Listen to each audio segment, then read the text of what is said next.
পৃথিবী অপার রহস্যময়। বিজ্ঞান সেই রহস্যের জট খুলছে প্রতিনিয়ত। আজ যা অনাবিষ্কৃত তা অবিশ্বাস্যও বটে। আমাদের ডর অনুষ্ঠানে যে ঘটনার মুখোমুখি আপনি হতে যাচ্ছেন তার যুক্তিসিদ্ধ উত্তর নেই। আমরা প্রতিদিনের জীবনে ভয় বা রহস্যকে যেভাবে স্থান দিয়েছি সেভাবেই এই অনুষ্ঠান আপনার কাছে জায়গা করে নিচ্ছে। এই অনুষ্ঠানের কোনো ঘটনাই সার্বজনীন নয়। ডর মানে ভয়। হন্টেড বাই প্রাণ মিস্টার ম্যাঙ্গো ক্যান্ডি।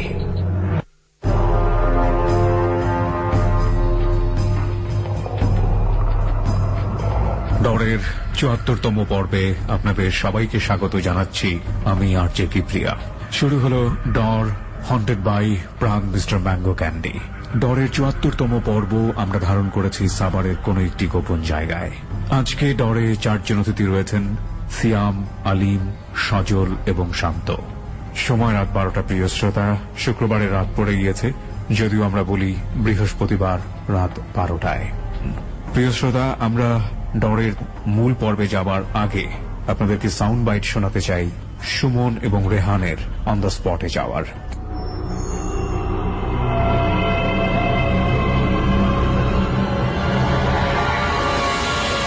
ডর মানে ভয়।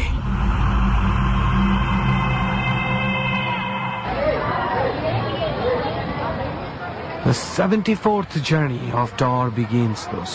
হ্যাঁ, সেই সাথে আমরাও আছি। আর কি বলবো, গত সপ্তাহে কথা দিয়েছিলাম কোন একটা হন্টেড প্লেস আবারও নিয়ে যাবো আপনাদেরকে। এবং সুমন প্রত্যেক সপ্তাহে কথা দিয়ে কথা রাখে।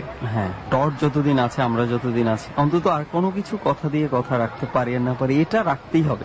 এটা আসলে বাধ্য রাখার। যেমন আমরা এই সপ্তাহে একটু অন্যান্য ব্যস্ততা সবকিছু মিলিয়ে আমরা কিন্তু এবার SMS আর কমেন্ট কালেকশনটা আমাদের এবার করা হয়ে ওঠেনি। এই কারণে তারপরও আমরা দুঃখিত, আন্তরিকভাবে দুঃখিত। এবারের জার্নিটাও আমরা খুব বেশি একটা দূরে ঠিক করিনি, মোটামুটি কাছাকাছি একটা স্পট পেয়ে যাওয়াতে। সো দূরে আরো কিছু স্পট আছে আমাদের যেটাতে যাওয়ার প্ল্যান রয়েছে। খুবই অল্প সময়ের মধ্যেই আমরা হয়তো জায়গাগুলোতে পৌঁছে যাব। তবে আপাতত আমরা সাভারে যাচ্ছি।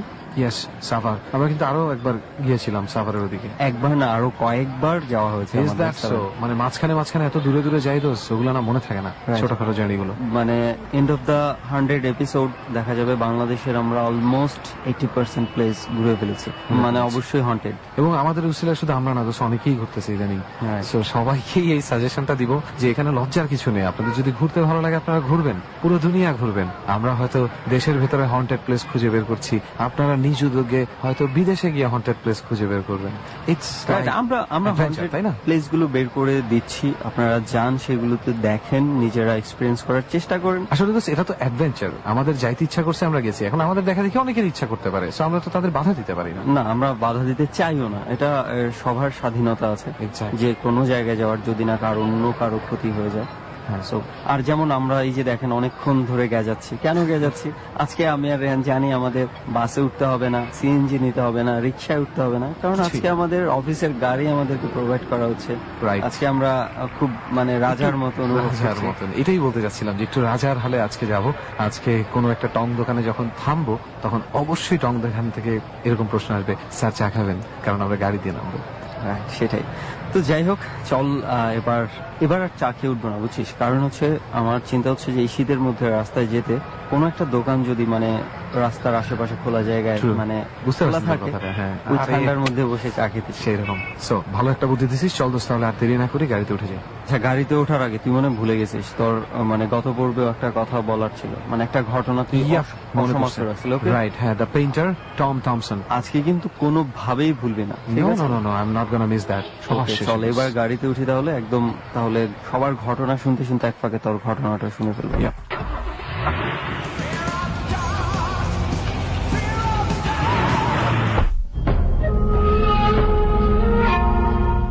অল্প সময়ের মধ্যেই আমরা পৌঁছে গেলাম সাভারে, যেখানে আজকের স্পট।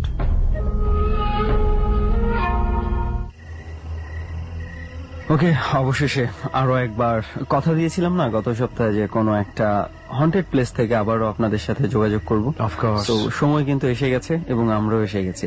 রাইট। আর আমাদের সাথে আমাদের অতিথিরাও চলে এসেছে, আর আমাদেরকে আজকে যে ইনভাইট করেছে এই অসাধারণ স্পটে, সেই স্পটের ইনভাইটারকে দিয়ে আমরা শুরু করতে পারি আজকে, তাই না? হ্যাঁ, তবে এতটুকু বলি যে আমরা কিন্তু এবার ঢাকা থেকে একটু বের হয়ে গেছি, যদিও খুব বেশি বাইরে বের হয়নি। বুঝেই গেছেন এই মুহূর্তে যে আমরা কোথায় আছি, সেই সাভারে আছি। Right. এবং একটা বিষয় ক্লিয়ার করে দিই, সাভারের যেই জায়গাটাতে আমরা আছি একটা স্কুল কম্পাউন্ডের আছি আমরা। স্কুলটা এমন একটা এলাকাতে আছে, একটা মাত্র স্কুল আছে। আমরা যদি এলাকাটার নামও বলি সবাই নোটিস করে নিবে যে এটা কোন স্কুল, কিংবা Right. আশেপাশের একটা গ্রামের নাম বললো নোটিস করে ফেলবে যে এটা কোন স্কুল। মানে এটা যথেষ্ট মানে রেয়ার একটা স্কুল, মানে আশেপাশে স্কুল খুব কম, তাই এই স্কুলটাকে সবাই চিনে একটা ল্যান্ডমার্ক হিসাবে আর কি। তবে এতটুকু বলে রাখি, স্কুলটা একটা হচ্ছে 1 to 10 পর্যন্ত ক্লাস রয়েছে, অর্থাৎ প্রাথমিক এবং মাধ্যমিক দুটো মাধ্যমেই এখানে কমপ্লিট করা হয়। আচ্ছা। সো স্কুলটার আশেপাশে আরো কিছু বর্ণনা যেটা দেয়ার, সেটা যে ইনভাইট করেছে তার কাছ থেকেই বর্ণনাটা শুনি। কি বলিস রিয়ান? অফকোর্স দোস্ত। তবে বরাবরের মতো আজও শীত বেশ ভালোই রকম একদম জাকিয়ে বসছে। সুমনের তো তার সুবিধা আছে, 4-5টা জ্যাকেট আছে ওর, আমি তো একটাই। আচ্ছা, যাই হোক, চেষ্টা করি তোর জ্যাকেট লাগবে না। যে ঘটনা আজকে শুনবো, আশা করি এই ঘটনা শুনেই তুই এক্সপেক্টেড। ওকে, সো তাহলে আমরা একটু পরিচয় পর্বে চলে যাই। যে আমাদেরকে ইনভাইট করে নিয়ে এসেছে, সাভারের কোন একটা গ্রামেই আমরা আছি, তার নামটা একটু জানি। আমি সাইফুল ইসলাম সিয়াম, আমি সাভারে থাকি, ইন্টার ফার্স্টে লিজেন্ড কলেজ। আর এটা সাভারেই, কিন্তু স্কুলের নাম কিংবা প্লেসের নামটা আমি উল্লেখ করতেছি না। তো আমি সরাসরি আমরা ঘটনায় যাওয়ার আগে সিয়াম ভাই যেটা একটু জানতে চাই যে স্কুলটার যতটুকু আমরা দেখলাম, স্কুলটার এক পাশে কবরস্থানের মতো দেখা যাচ্ছে। এটা কবরস্থান? হ্যাঁ, ওইটা কবরস্থান, দেখতেছেনই তো। ওকে, আর হচ্ছে তাহলে আমাদের পেছনের দিকে যে অংশটা, সেটা হচ্ছে যে মাধ্যমিক হ্যাঁ স্কুলের বিল্ডিংটা, সামনে একটা হচ্ছে প্রাইমারি। হ্যাঁ। ওকে, সো যারা শুনছে বুঝতেই পারছে যে আমরা এমন একটা স্কুলে আছি যেটা বেশ খোলামেলা একটা স্কুল, এবং দুই পাশে দুটা সেকশন রয়েছে, একটা মাধ্যমিকের একটা হচ্ছে প্রাথমিকের, এবং আমরা মাধ্যমিকেটার কাছাকাছি আছি। এক পাশে রয়েছে কবরস্থান এবং আরেক পাশে যেটা দেখতে পাচ্ছি কিছু বাড়ি ঘর দেখা যাচ্ছে। তো এই হচ্ছে আমাদের স্পটটার মোটামুটি একটা দৃশ্যের বর্ণনা, ভিজুয়াল ডেসক্রিপশন আর কি। বাট ইয়েস, এখানে আসার অবশ্যই ভ্যালিড কোনো কারণ আছে, তাই না সুমন? অফকোর্স কারণ আছে, এবং সিয়ামি সেই কারণটা আমাদেরকে এক এক করে বর্ণনা করবে। আর যারা আছেন প্রত্যেকের ঘটনা তো এক এক করে আমরা শুনবই। সো আমরা সিয়াম ভাইকে দিয়ে শুরু করি। সিয়াম ভাই, প্রথমে আমরা একটু স্কুলটাতে কেন আসলাম, কেন নিয়ে আসলেন আমাদেরকে এখানে, এটা একটু বল। স্কুলে অনেকেই অনেক কিছু ফেস করে, তো প্রতিনিয়ত না ঘটলেও মাঝে মাঝে অনেকেই অনেক কিছু ফেস করে। তো মূলত এর জন্য আমি আপনাদেরকে ইনভাইট করছি। আমি অনেক কিছু বলতে, যখন রাস্তা দিয়ে মানুষ যায়, অনেকে অনেক কিছু শোনে, অনেক অদ্ভুত ধরনের আওয়াজ শুনতে পায়। যেমন স্কুল থেকে অনেক ধরনের আওয়াজ হয়, অনেকে চিৎকার করতেছে, অনেক কিছু, অনেক বিকট বিকট অনেক শব্দ শোনা যায়। আমরা যেখানে বসে আছি ঠিক এই জায়গাটা থেকেই অনেক বিকট বিকট শব্দ শোনা যায়। সামনে শব্দ বলতে কি শব্দটা কি পাশবিক শব্দ, নাকি কেউ শুনতে পায় যে ক্লাস চলছে তখন যে ধরনের চিৎকার চেঁচামেচি হয় সেগুলো? না, সেগুলো বাচ্চাদের চিৎকার চেঁচামেচি না, যে শব্দগুলো হচ্ছে অনেকে মানে আর্তনাদ টাইপের কিছু একটা চিৎকার করে। অনেক সময় শোনা যায় যে ডাকতেছে যে আয় আয়, এদিকে আয়, ভিতরে আয়, আমি তোর জন্য ওয়েট করতেছি, এরকম কিছু শোনা যায় মাঝে মাঝে। অনেকে বলছে এর জন্য অনেকেই রাস্তা দিয়ে যেতে চায় না, রাস্তায় একা একা অনেকে ভয় পায়। তো রাতে মানুষজন খুব কমই চলাচল করে এই রোড দিয়ে। আর দিনের বেলা এর কোনো বিন্দু মাত্র শব্দ নাই, যে মানে এইখানে যে কোনো কিছু হয় এরকম কোনো একটা হন্টেড প্লেস, এটা দিনের বেলা কেউ চিন্তাও করতে পারবে না। একবার যা ঘটে, এটা বেশি না, 5 থেকে 6 বছর আগের ঘটনা, একটা পাগলকে নিয়ে। তো পাগলটা কি হয়, তিনি স্কুলেই থাকতো, ঠিক এই জায়গায় তিনি শুয়ে থাকতো রাতে। তো যা হয়, তার একটা মানে অভ্যাস ছিল কি, তিনি বছরে 6 মাস পাগল থাকতো এবং 6 মাস ভালো থাকতো। যখন তিনি পাগল থাকতো তখন তিনি স্কুলটা থেকে এসে ঘুমাতো, যেই জায়গায় আমরা এখন বসে আছি। তো হঠাৎ একদিন আশেপাশের লোকজন তার চিৎকার শুনতে পায়। তো লোকজন যখন দৌড়ে আসে, এসে দেখে যে উনি সেন্সলেস হয়ে পড়ে আছে। তো যখন তাকে সুস্থ করা হয় তখন যা ঘটে, তিনি চারদিকে কিছু একটা পাগলের মতো খুঁজতেছে। তো মানে সব কি মানে ওনাকে সুস্থ করা হয় বলতে কি এখান থেকে নিয়ে যাওয়া হয় না, এখানেই ওখানে পানি দিয়ে বা প্রাথমিক চিকিৎসা করে সেখানে সুস্থ করা হয়। তিনি চারদিকে পাগলের মতো, দেখা গেছে যে সুস্থ হয়ে উঠেই কিছু একটা খুঁজে তিনি বেড়াচ্ছে, কিছু একটা খুঁজতেছে। লোকজনের তো আগ্রহটা বেড়ে যায় যে তিনি কি খুঁজতেছে। তো তাকে যখন জিজ্ঞাসা করা হয় যে তুই কি খুঁজতেছো তুমি, বা তুই কি খুঁজতেছিস, তখন তিনি বলে যে এখানে মানুষগুলো কোথায়, আমি যে মানুষগুলোকে দেখলাম। তো লোকজন বলতেছে যে কিসের মানুষ, এখানে তো কোনো মানুষজন ছিল না। তো বলতেছে এই যে এখানে যে খাটিয়ে রেখেছিল, তো লোকগুলাকে যে দেখছিলাম। তো সবাই বলছে কি হয়েছে, ঘটনাটা খুইলা বল। তো উনি যা বললো সেটা হচ্ছে তিনি ঘুমিয়েছিল, যা দেখলো দূর থেকে কিছু লোক আসতেছে, সারা যুবপরা, তারা খাটিয়াতে করে একটা লাশ নিয়ে আসতেছে। লাশটা স্কুলের মাঠের সামনে রাখলো। রাখার পরে যেটা হলো, তিনি ওনাদের দেখতেছে, কিছু বলতেও পারতেছে না যেগুলো কারা, এখানে লাশ রাখতেছে কেন এত রাতে। ওনার একটা ভিতরে একটা কনফিউশন তৈরি হলো যে এখানে এত রাতে কেন আসবে। তো যা দেখলো যে লাশটাকে তারা আঙুল দিয়ে ছিঁড়তেছে, লাশটার বুক, পিঠ, সেগুলো মুখ, লোকগুলা যেগুলো হ্যাঁ বড় বড় নখ দিয়ে ছিঁড়তেছে। তো তিনি এটা দেখে চিৎকার দিয়ে সেখানে সেন্সলেস হয়ে পড়ে যায়। তো লোকজনকে এটা বলার পরে লোকজন বিশ্বাস করে না, যেহেতু পাগল ও কি, এতো আর কথা স্বাভাবিক, মানে পাগল তো যে কোনো কিছু বলতেই পারে। তো অনেকে আবার বিশ্বাস করে যেহেতু সেন্সলেস হয়ে পড়ে গেছে, ও তো কখনো এরকম করে না, হঠাৎ করে যেহেতু করছে, তো অনেকে বিশ্বাস করে না। তো এর কিছুদিন পরে যা হয় যে লোকজন ওনার চিৎকার শুনে আবার সেখানে দৌড়ে আসে। তো আসার পরে যা দেখে যে তিনি মাটিতে পড়ে আছে, তার মুখ দিয়ে সাদা ফেনা জাতীয় কিছু বের হচ্ছে, আর তার ঘাড়টা ভাঙা অবস্থা, এবং বুকের মধ্যে বেশ কিছু আঁচড় লক্ষ্য করা গেছে। আঁচড়টা এমন কোন কুকুরেরও না, কোনো বিড়ালেরও না, আবার কোনো মানুষেরও না, অনেক জানোয়ার টাইপের, মানে এরকম টাইপের কিছু। মানে এটা কতদিন পরে ঘটেছে? প্রথমবার যে ঘটনাটা ঘটলো এর কিছুদিন পরেই, হ্যাঁ 2 থেকে 3 দিন পরে এই ঘটনাটা ঘটেছে।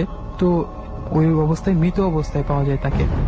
এটা যে জিনিসগুলো স্কুলটাকে আরো হন্টেড করে তুলেছে অনেকের কাছে। তারপরে অনেকের মনে অনেক ভয় সৃষ্টি হলো। তো এরপর থেকে স্কুলে রাতে কেউ আর থাকে না। তো এটা গেল স্কুলের ফার্স্ট কাহিনী যেটা। আর সেকেন্ড কাহিনী যেটা, সেটা হচ্ছে চাচা আর ভাতিজা হঠাৎ লোডশেডিং হয়েছে রাতে। তো রাত প্রায় তখন 12টা-1টা বাজে।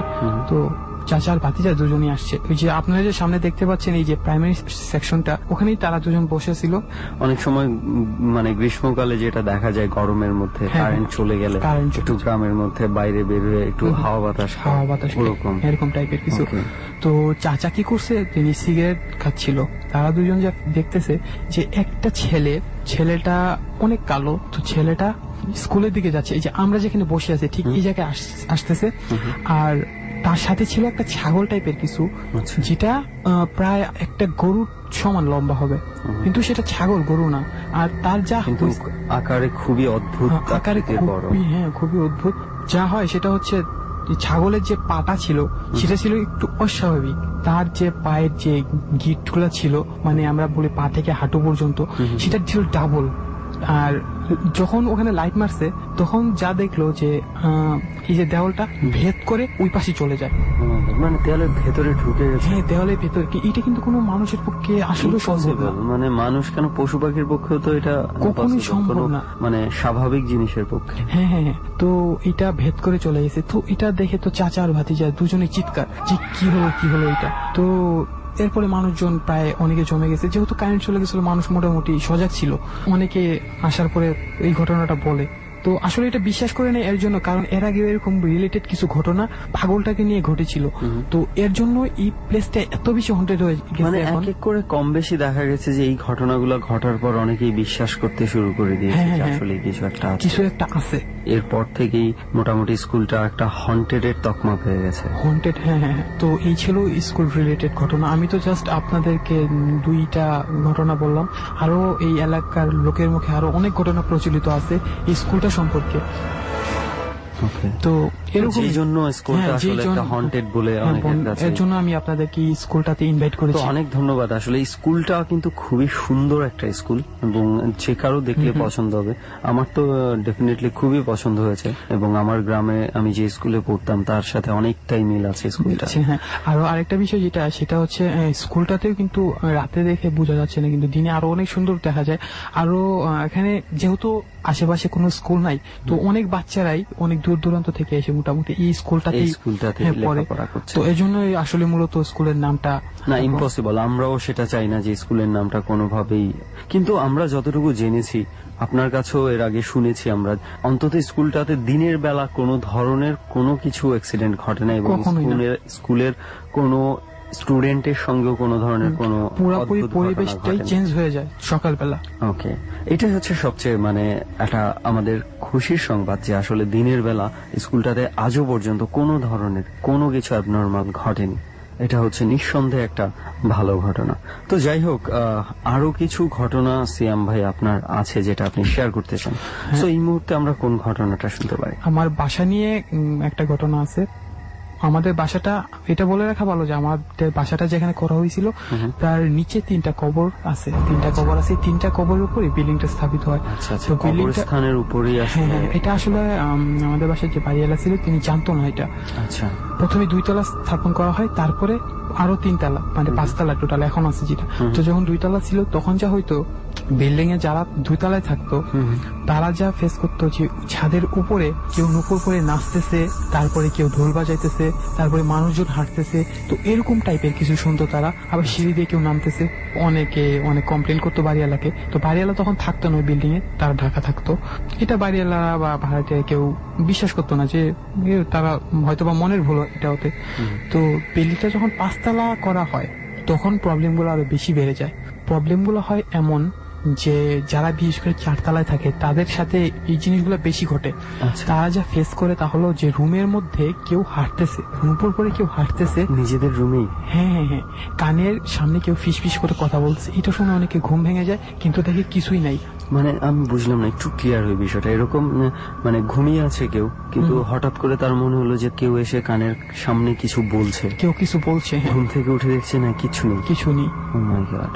এটা কিন্তু আগে 2-1টা রুমে হতো, কিন্তু ইদানিং প্রত্যেকটা রুমেই এরকম হয়। কয়েকটা রুম ব্যতীত প্রায় প্রত্যেকটা রুমেই এই ঘটনাগুলো ঘটে যাচ্ছে।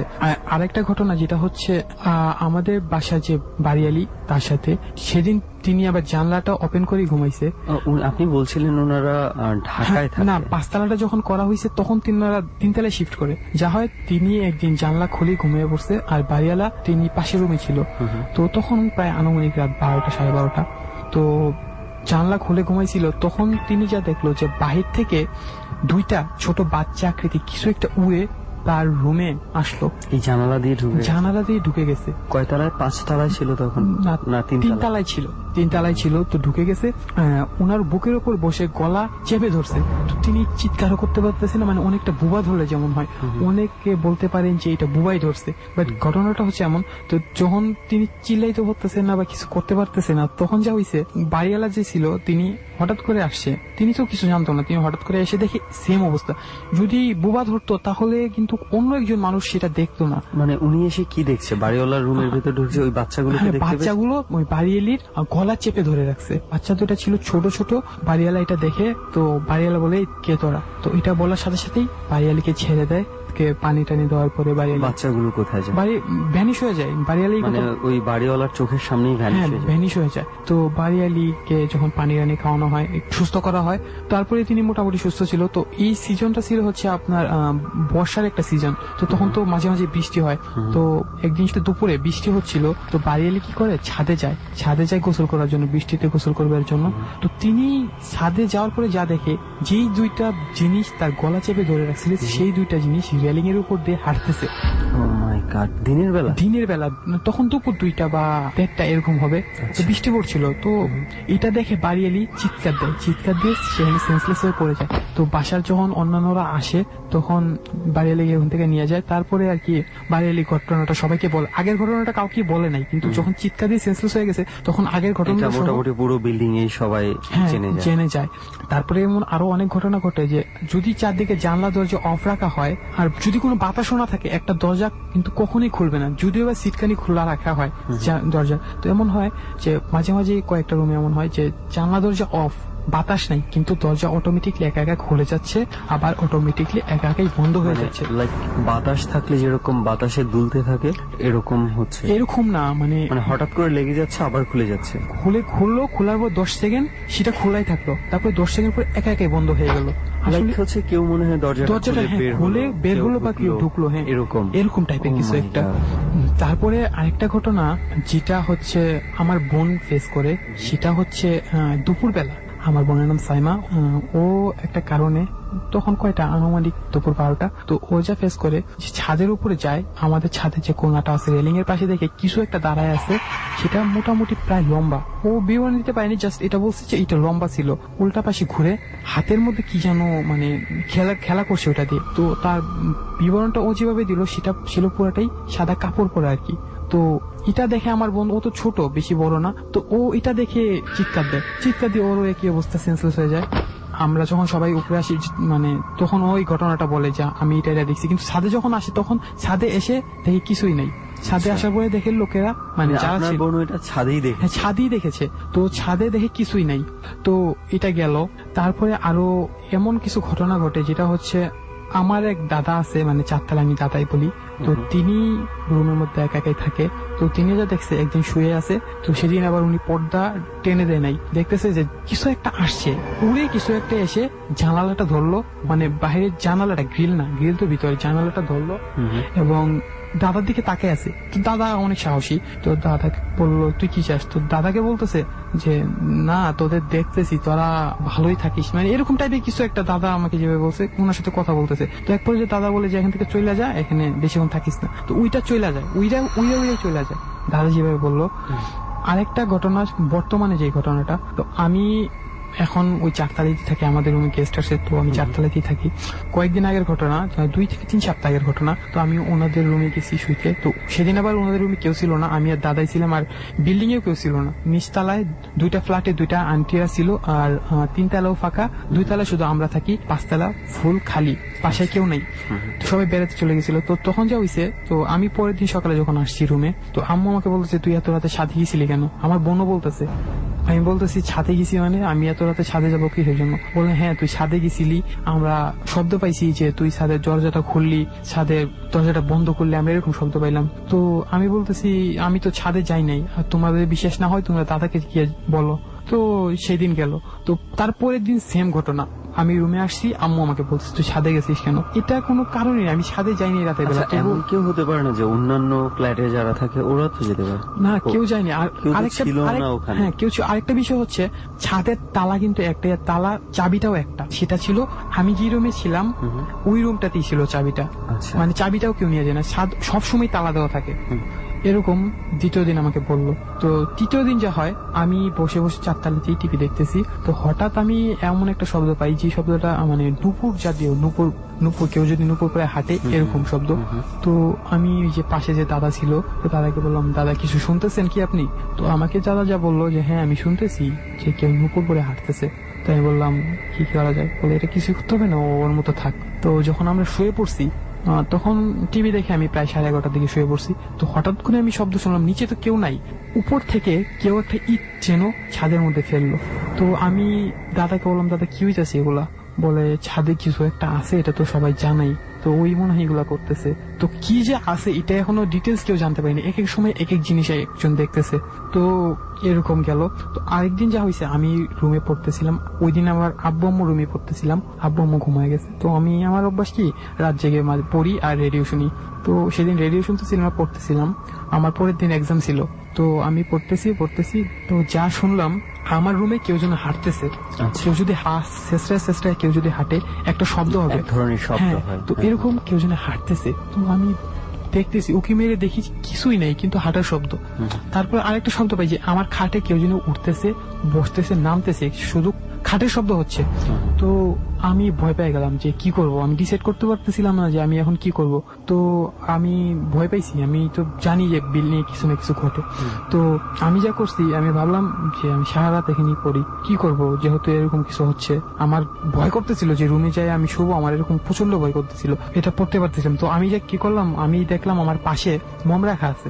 তো আমি মমটা নিয়ে কিচেন রুমে গেলাম, মমটা জ্বালিয়ে সাহস করে আমার রুমে দিয়ে গেলাম যে দেখি কি হয়, কারণ আমার ঘুমাতেই হবে। আর এমন সিচুয়েশন আমি আমার আব্বু আম্মুর সাথে ঘুমাতে পারবো না, যে আব্বু আম্মুকে যদি আমি বলি বিষয়টা, মানে এটা নিজের কাছে একটা লজ্জাজনক বিষয়। তো যাই হোক আমি রুমে গেলাম, তো গিয়ে যা দেখলাম সেটার জন্য আমি প্রস্তুত ছিলাম না কোনোভাবেই। কেউ যেন আমার রুমে বসেছিল এবং জায়গাটা ডেবে আছে, আমার খাটটা ডেবে আছে এবং সেই জায়গাটা গরম। মানে কেউ একজন যদি আমরা নরম কোনো কিছুর উপর বসে থাকি, জাজিম হোক বা সেটা ফোম হোক, মানে যেই ধরনের একটা ছাপ পড়ে যাবে, দেবে যাবে, ঠিক ওরকম অবস্থায় ছিল, সদ্য বসেছিল কেউ একজন। তো আমি এটা দেখে কি করবো নিজে বুঝতেছিলাম, আমার তো ঘুমাতেই হবে। আমি তবু বুকে সাহস নিয়ে কি করলাম, বিছানাটা ঝাড়লাম, তারপরে শুয়ে পড়লাম। শুয়ে পড়ার পরে কিছু আর ফেস করিনি, কিন্তু এরকম ঘটনা সেদিন রাতের মতো চলে গেল। তো এরকম আরো মোটামুটি অনেক ঘটনা ঘটে। আপনার বাসাও মোটামুটি একটা আমরা যেভাবে বলতে পারি যে কিছুটা হন্টেড বলা যায় ওই বাসাটাকে। হোয়াই নট সেই বাসাটাও কোনো একদিন আমাদের প্লেস হয়ে যেতে পারে, যদি সেরকম হয়। তো কিছু তো করার নাই। তো এই ছিল মোটামুটি আপনার এক্সপিরিয়েন্স গুলো। ডর মানে ভয়। হন্টেড বাই প্রাণ মিস্টার ম্যাঙ্গো ক্যান্ডি। আপনারা সবাই শুনছেন ডর, হন্টেড বাই প্রাণ মিস্টার ম্যাঙ্গো ক্যান্ডি। 4 জন গেস্টকে নিয়ে আপনারা ডর শুনছেন আজকে, সিয়াম, আলিম, সজল এবং শান্ত। আমরা ঠিক 3 মিনিট পর আপনাদেরকে আবারও ফিরিয়ে নিয়ে আসব। ডর 89.2। কাঁচা খেয়ে ফেলার ভয়াবহ স্বাদ নিয়ে প্রাণ মিস্টার ম্যাঙ্গো ক্যান্ডি এখন ডরের সাথে। এখন থেকে ডরের মুহূর্তগুলো আরো বেশি কাঁচা এবং টাটকা করতে সাথে রাখো প্রাণ মিস্টার ম্যাঙ্গো ক্যান্ডি, কারণ ডর মানে ভয় আর ক্যান্ডি মানেই প্রাণ mister mango candy.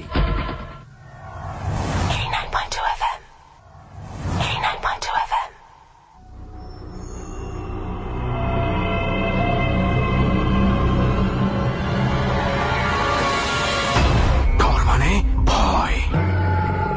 Haunted by প্রাণ মিস্টার ম্যাঙ্গো ক্যান্ডি।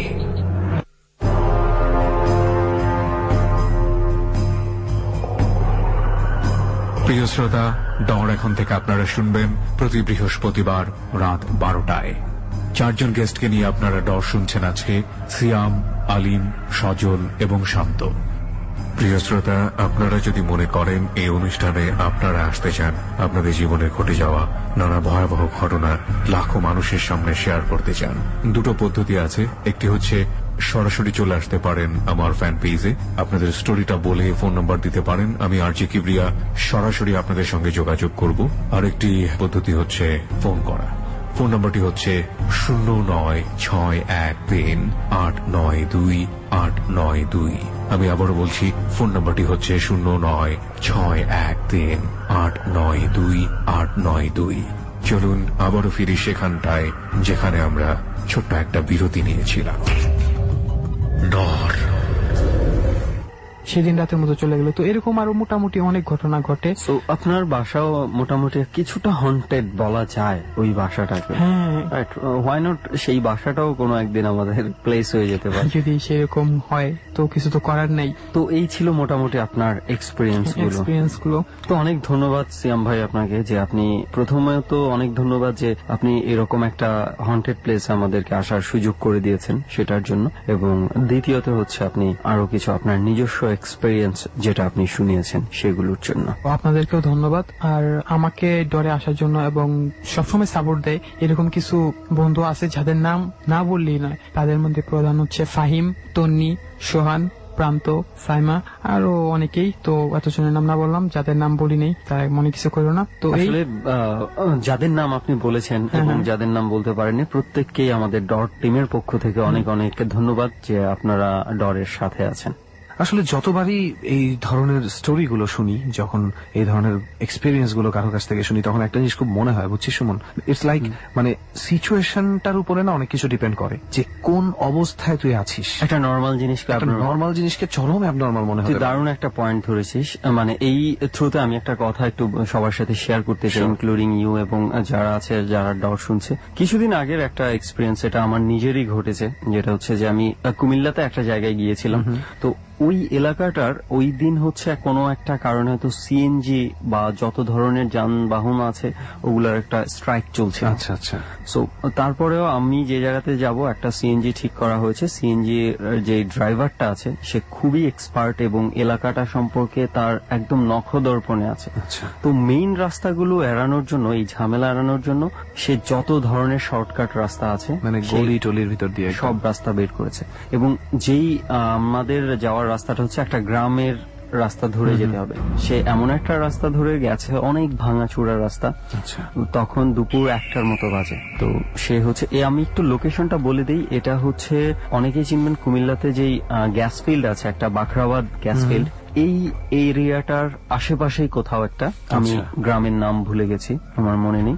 তো সেখানে হচ্ছে যখন যাচ্ছিলাম, একটা খুব ভাঙা চোরা রাস্তা, মাটির রাস্তা, ধুলাতে ভরপুর, মানুষজন একজন দেখা যায় না বললেই চলে।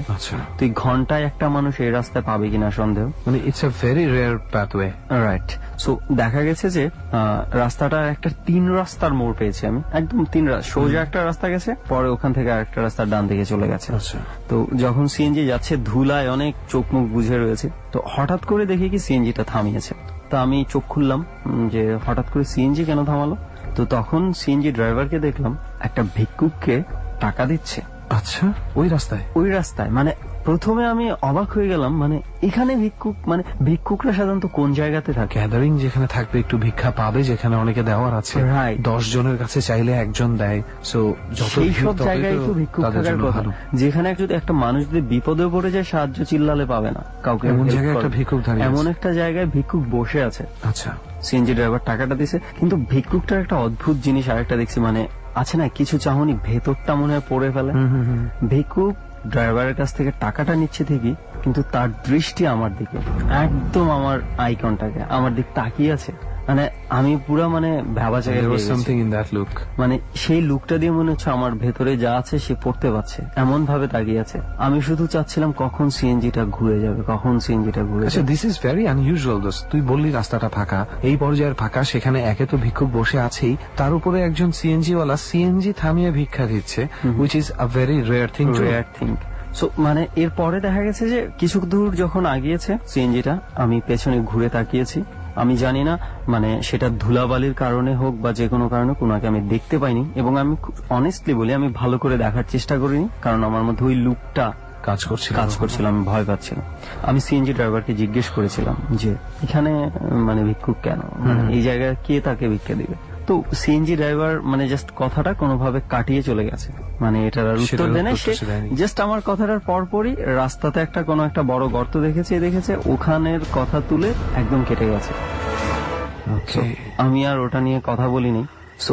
সামথিং মিস্ট্রিয়াস মানে ওই আমার এই জার্নিটাতে আমি 2 বেলা জার্নি করতে হয়েছে। আমি সেম রাস্তায় দুপুরের দিকে গিয়েছি, আবার রাতের দিকে আসতে হয়েছে। রাতের দিকে আসার সময় যে ঘটনা, এই ঘটনা নয় বলবো না, পরে এক সময় দেখা যাক, যদি সম্ভব হয় আজকেই বলবো, তা না হলে পরে এক সময় বলা যাবে না, বলতে হবে, আজকেই বলতে হবে, দেখা যাক কি হয়। আগে যারা বসে আছে, রাইট, এইটাই বলতে নিয়েছিলাম যে ঠিক আছে, but let's move on. Well friends, ডরে কারো না কারোর সাথে অবশ্যই আমাদের কথা হবে, এবং তাদের এক্সপেরিয়েন্স গুলো, তাদের যে ভয়ঙ্কর বা অদ্ভুত অবস্থানগুলোতে তারা পড়ে, সেই জায়গাটা আমাদের সাথে তারা শেয়ার করে থাকে। এবং তেমনই একজন আমাদের সাথে আজকে আছে, অনেকজনই আছে, বাট এখন কার গল্প শুনবো? ভাই আপনি বলবেন, আপনার নামটা বলেন আগে। আমার নাম মোহাম্মদ আলিম। আচ্ছা, আপনি কোথায় থাকেন ভাইয়া? আমি থাকিলে আপনি ডেমরা বাসিরপুর। আচ্ছা আচ্ছা। আর আপনার মানে সবসময় কি এখানে থাকেন নাকি আগে অন্য কোথাও থাকেন? না, আমার গ্রামের বাড়ি হলো কুমিল্লা, আমি গ্রামে থাকতাম আগে, এখানে বেশি দিন হয় না। আচ্ছা, তো আপনি ডরে টিমের কাছে আপনি যে ঘটনাগুলো শেয়ার করেছেন, সেই ঘটনাগুলো কি ঢাকাতে ঘটেছে, এখানে ড্যামরায় নাকি? আমাদের ড্যামরায় ঘটেছে আপনার একটা, আর আমাদের গ্রামে ঘটেছে বাকিগুলো। আচ্ছা, ঠিক আছে, তাহলে আমরা আর বেশি কথোপকথনে না যাই, আমরা বরং সরাসরি আপনার এক্সপিরিয়েন্সে চলে যাই। প্রথমে আমাদেরকে কোন ঘটনাটা বলবেন? প্রথমে আমি বলবো যে আমার নানা একজন ছিল কবিরাজ, আমার ফুফা ছিল একজন ইমাম সাহেব। তো ওরা দুইজনে যেখানে যেত একসাথে যাইতো। তো আমার নানা এই কবিরাজি এক মহিলা যে কোনো এক ব্যাপারে মানে কবিরাজি কাজে এক জায়গায় গেছিল, তখন আমার সাথে করে নিয়ে গেছিল। সেটা ঠিক কবে? এটা কুরবানি ঈদের 10-15 দিন আগে। গত কুরবানি? হ্যাঁ হ্যাঁ হ্যাঁ। আচ্ছা, মানে গত বছরের ঘটনা? হ্যাঁ হ্যাঁ হ্যাঁ। এবং এটা কোথায়? পাশে আমাদের গ্রামে এক সাইডে। আচ্ছা আচ্ছা। আমাদের গ্রামে আবার পাশে অর্ধেক হিন্দু ছিল, ওইখানে একটা শ্মশান ছিল, এটা খুবই ভয়ঙ্কর শ্মশানটা। তো আমরা ওই নানা কাজ শেষ হতে প্রায় রাত 2:10 মতো বাজে এই শ্মশান ঘাট দিয়ে আমরা আসতেছিলাম। তখন আপনার নানা ভাই আর আমার ফুপা, যেটা ইমাম সাহেব। হ্যাঁ, তখন আমরা 3 জন আসতেছিলাম। এই শ্মশানটাতে আমাদের বাড়ির এক হিন্দু লোক এই পোড়া দিছিল এই 10-15 দিন আগে। তখন আমার নানা ছিল সামনে, আমি ছিল মিডিলে, আমার ফুপা ছিল পেছনে। তখন দেখলাম যে শ্মশানের দিক তাকায়া এই যে লোকটা আপনার মানে পোড়া দিল লোকটাকে সেম ওইখান থেকে আপনার এরকম সাদা একটা লাশের মতন খাড়াই রয়েছে ওইখানে। তো খাড়ানোর পরে আমি একটু মুখে ভয় পেয়ে যাই। সাদা একটা লাশের মতন? হ্যাঁ, সাদা একটা লাশের মতন আপনার সেম আমাদের দিকে মানে তাকায় রয়েছে। তো তখন আমি একটু ভয় পেয়ে যাই দেখে। তখন আমার নানা আমাকে বলে যে ভয় পাইস না, কিছু হবে না। তখন আমরা একটু সামনের দিক আগাই, সামনের দিক যদি আমরা আগাইতে যাই তখন আমাদের দিকে কে জানি ঢিলা মারে। হ্যাঁ, এরকম মাটির গুঁড়ো দিয়ে কে জানি ঢিলা মারে। তখন আমরা এইখানে একটু মানে খাড়াই যাই, যাইতে পারতাছি না। তখন পাশেই দেখলাম যে এই 2টা বাচ্চা এরকম সাদা, হ্যাঁ 2টা বাচ্চা এখানে ভয়ঙ্কর শব্দ করছে, এই এখানে শব্দ করতেছে, মানে তা দেখে আমরা কিন্তু আরো অনেক ভয় পেয়ে যাই। বাচ্চা দেখলেন? মানে কোথায় দেখলেন হঠাৎ করে? বাচ্চাটা কোন পাশে দেখলেন? এই বাচ্চাটা আপনার এই শ্মশানের পাশে একটা পুকুর আছে, মানে পুকুর পাড়ে এই শ্মশানটা, এইখানে হাঁটতেছে। মনে হয় যে আপনার পানিতে কি জানি ওরা দেখছে নাকি নাকি খাচ্ছে, সেটা আমরা শিউর। ওই পুকুরের আশেপাশে কিছু একটা তারা করছে? হ্যাঁ, মানে কিছু একটা করছে, মানে দেখা যাচ্ছে। আর মানে বিরাট ভয়ঙ্কর একটা শব্দ করছে ওরা। শব্দগুলো আমরা শুনতে পাচ্ছি, কিন্তু আমি অনেক ভয় পেয়ে যাই। হ্যাঁ, তখন আর ওই লোকটা খাড়ায় রয়েছে। তখন আমরা একটু সামনের দিক যদি একটু আগাইতে যাই তখন ওরা আপনার আমার ঢিলা মারে, তারপর কই থেকে জানি আপনার পানি মারে। হ্যাঁ, তখন যদি আমরা সামনের দিকে একটু আগাইতে যাই তখন দেখি আপনার পাশে একটা মেড্ডা গাছ ছিল, ওই মেড্ডা গাছটা মানে ভাঙে না, এমন ভাবে আপনার রাস্তার পার পুরোটা রাস্তা আপনার এইভাবে মানে শোয়াই রাখছে এটা। হ্যাঁ, আমরা যে যাইতে না পারি এরকম করে শোয়াই রাখছে, মানে কিছুতে মানে যাইতে দিচ্ছে না। তখন আমার নানা ফুফায় মানে সামনে গিয়ে কি জানি মানে পড়তেছে, পড়ার পরে অনেকক্ষণ পরে দেখি গাছটা আপনি মনে উপরে উঠে গেছে। আপনার চোখের সামনে? আমার চোখের সামনে ঘটনা এগুলা। আপনি মানে যখন বাচ্চাগুলা কি আর কোনো অ্যাক্টিভিটি করেছে বাচ্চার মতন দেখতে, যেগুলো মানে কোনোভাবে আপনাদেরকে অ্যাটাক করার চেষ্টা বা কিছু? অ্যাটাক করে না, এটি শুধু আপনার মানে আমাদের কাছে শুধু একটু ভয়ঙ্কর খালি শব্দ করে, মানে একটু কাছে আসতে চায় কিন্তু পারে না, কেন জানি।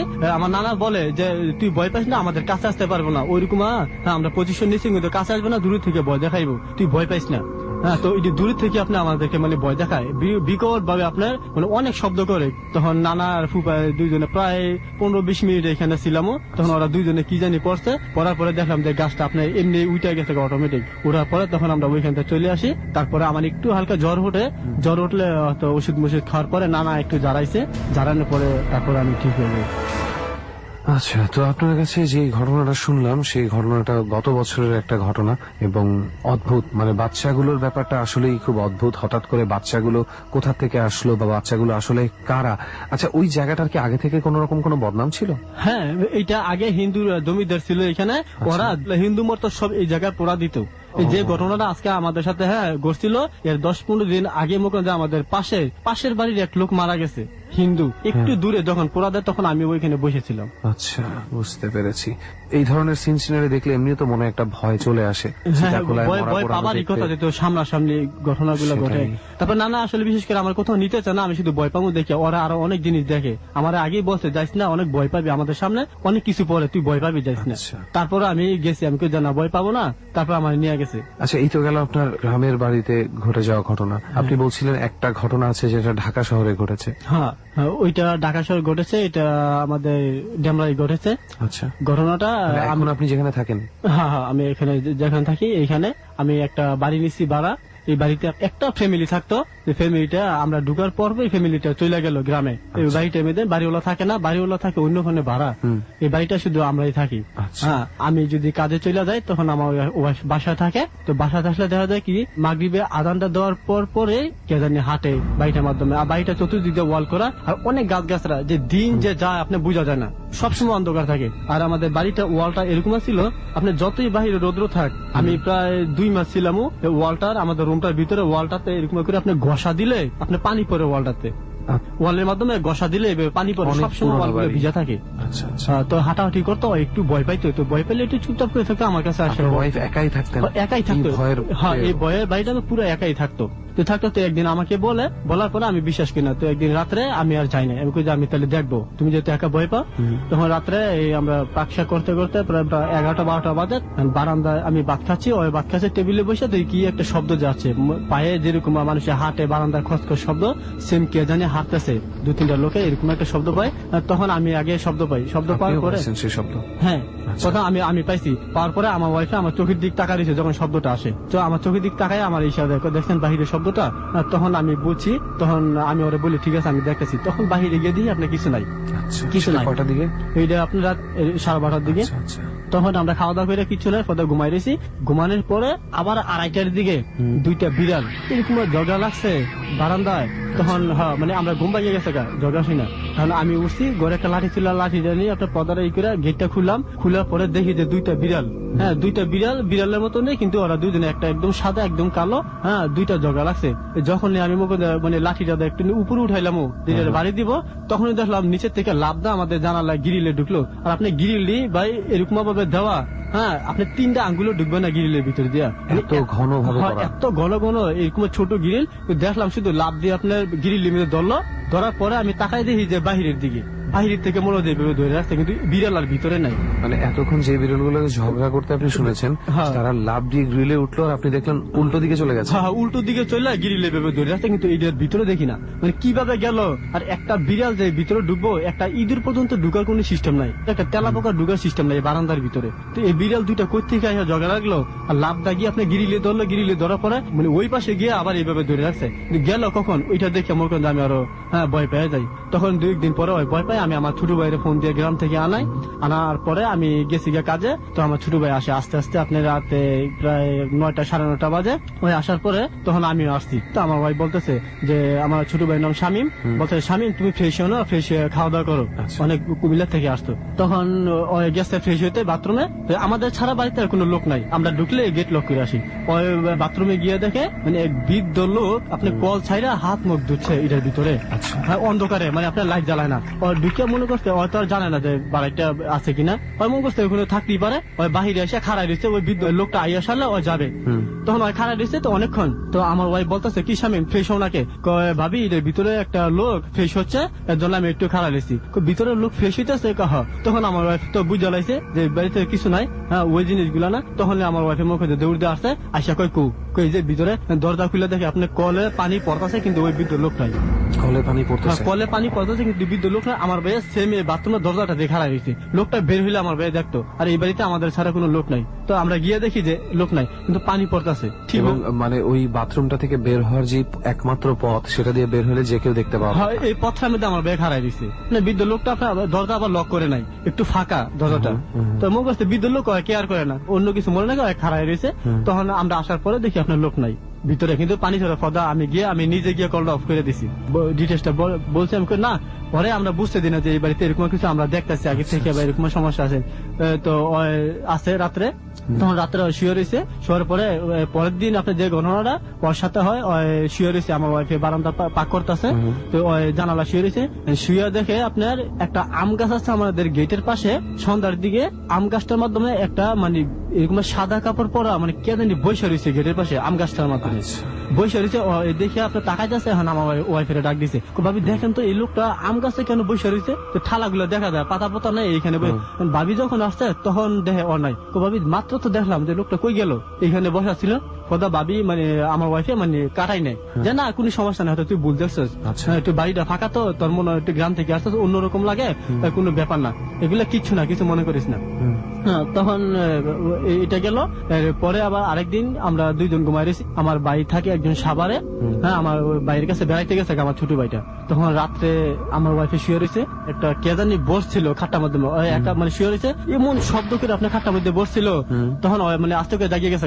জাগার পরে দেখে যে কেউ নাই ওর আশেপাশে। মানে আপনি যে বলতেছিলেন বসছিল, সেই বসা মানুষটা নাই? না না না, মানে এরকম একটা শব্দ হয়েছে খাটটার মধ্যে, ওই একাই শুয়ে রয়েছে খাটটাতে, কিন্তু একটা লোকও নাই। এবার একটা শব্দ হয়েছে, মানে শব্দ মানে খাটের শব্দ, কিন্তু উইটা গেছে, উইটাতে একটা লোক নাই। তো লোকটা এদিকে তাকায় মনে একটু ভয় নিল যে কে, রুম লক করা, কিন্তু আমার রুমের ভিতরে কে, দেখে যে কেউ নাই। তখন আপনার পাশের দিক তাকায় দেখে আমাদের ওয়ালটা হলো আপনার সাদা, ওয়ালের মাধ্যমে কালা একটা আপনার আফসার মতন আপনি এরকম একটা মানুষের আর কি একটা ছায়া আপনার ওয়ালটার মাধ্যমে, এত বড় একটা ছায়া।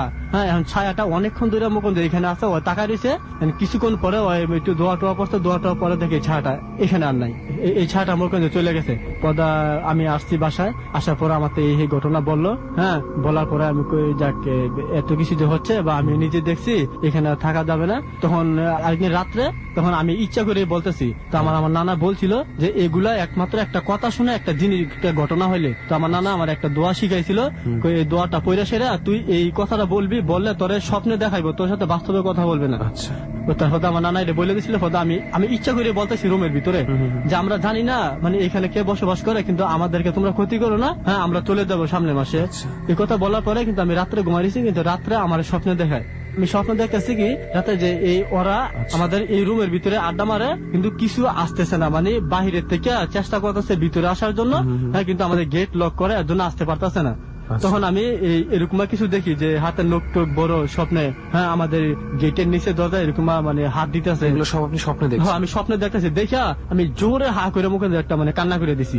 জাগার পরে আমার শেয়ার করলাম, আমি এইটা সেটা দেখছি। ফদা আমরা মনে করেন এই বাসার থেকে ছাইরা ফদা আমরা অন্য কোথাও চলে যাই। ওকে, ওয়েল, 2টা এক্সপেরিয়েন্স শুনলাম আমরা, আরো একটা এক্সপেরিয়েন্স বোধহয় বাকি আছে।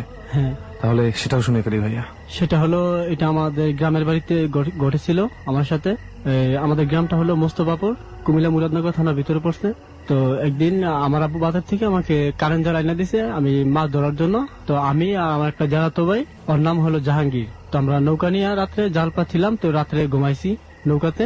তো 2টার দিকে দেখি আমার জালটা নাই, কে জানে নিয়ে গেছে। তখন আমি বলি, জাহাঙ্গীর আমার জালটা তো নিয়ে গেল, আব্বু আমাকে মারবে, আমি আরেকটা জাল খুঁজতে হবে, চল। তো আমরা নৌকা দিয়া এদিকে আপনার জাল পাই না, আরেকটা বিলে পড়বো। ওই বিলটার মাধ্যমে যাইতে হইলে আপনার একটা খাল আছে, এই খালটা পাড়ি দিয়ে আপনার ওই বিলে যাইতে হয়। এখানে একটা রাস্তা আছে, রাস্তা কোনো ব্রিজ নাই, শুধু দিনে নৌকা চলে, রাত্রে চলে না, যাতায়াত করে না এদিক দিয়ে মানুষ। তো ওই বিলে গেছি, গিয়ে দেখি ওই বিলও নাই। তো রাত্র 2:30 বাজে, তো আমরা ওই দিক থেকে আবার ব্যাগে রওনা করলাম, আমাদের বাড়ির এদিকে আসবো।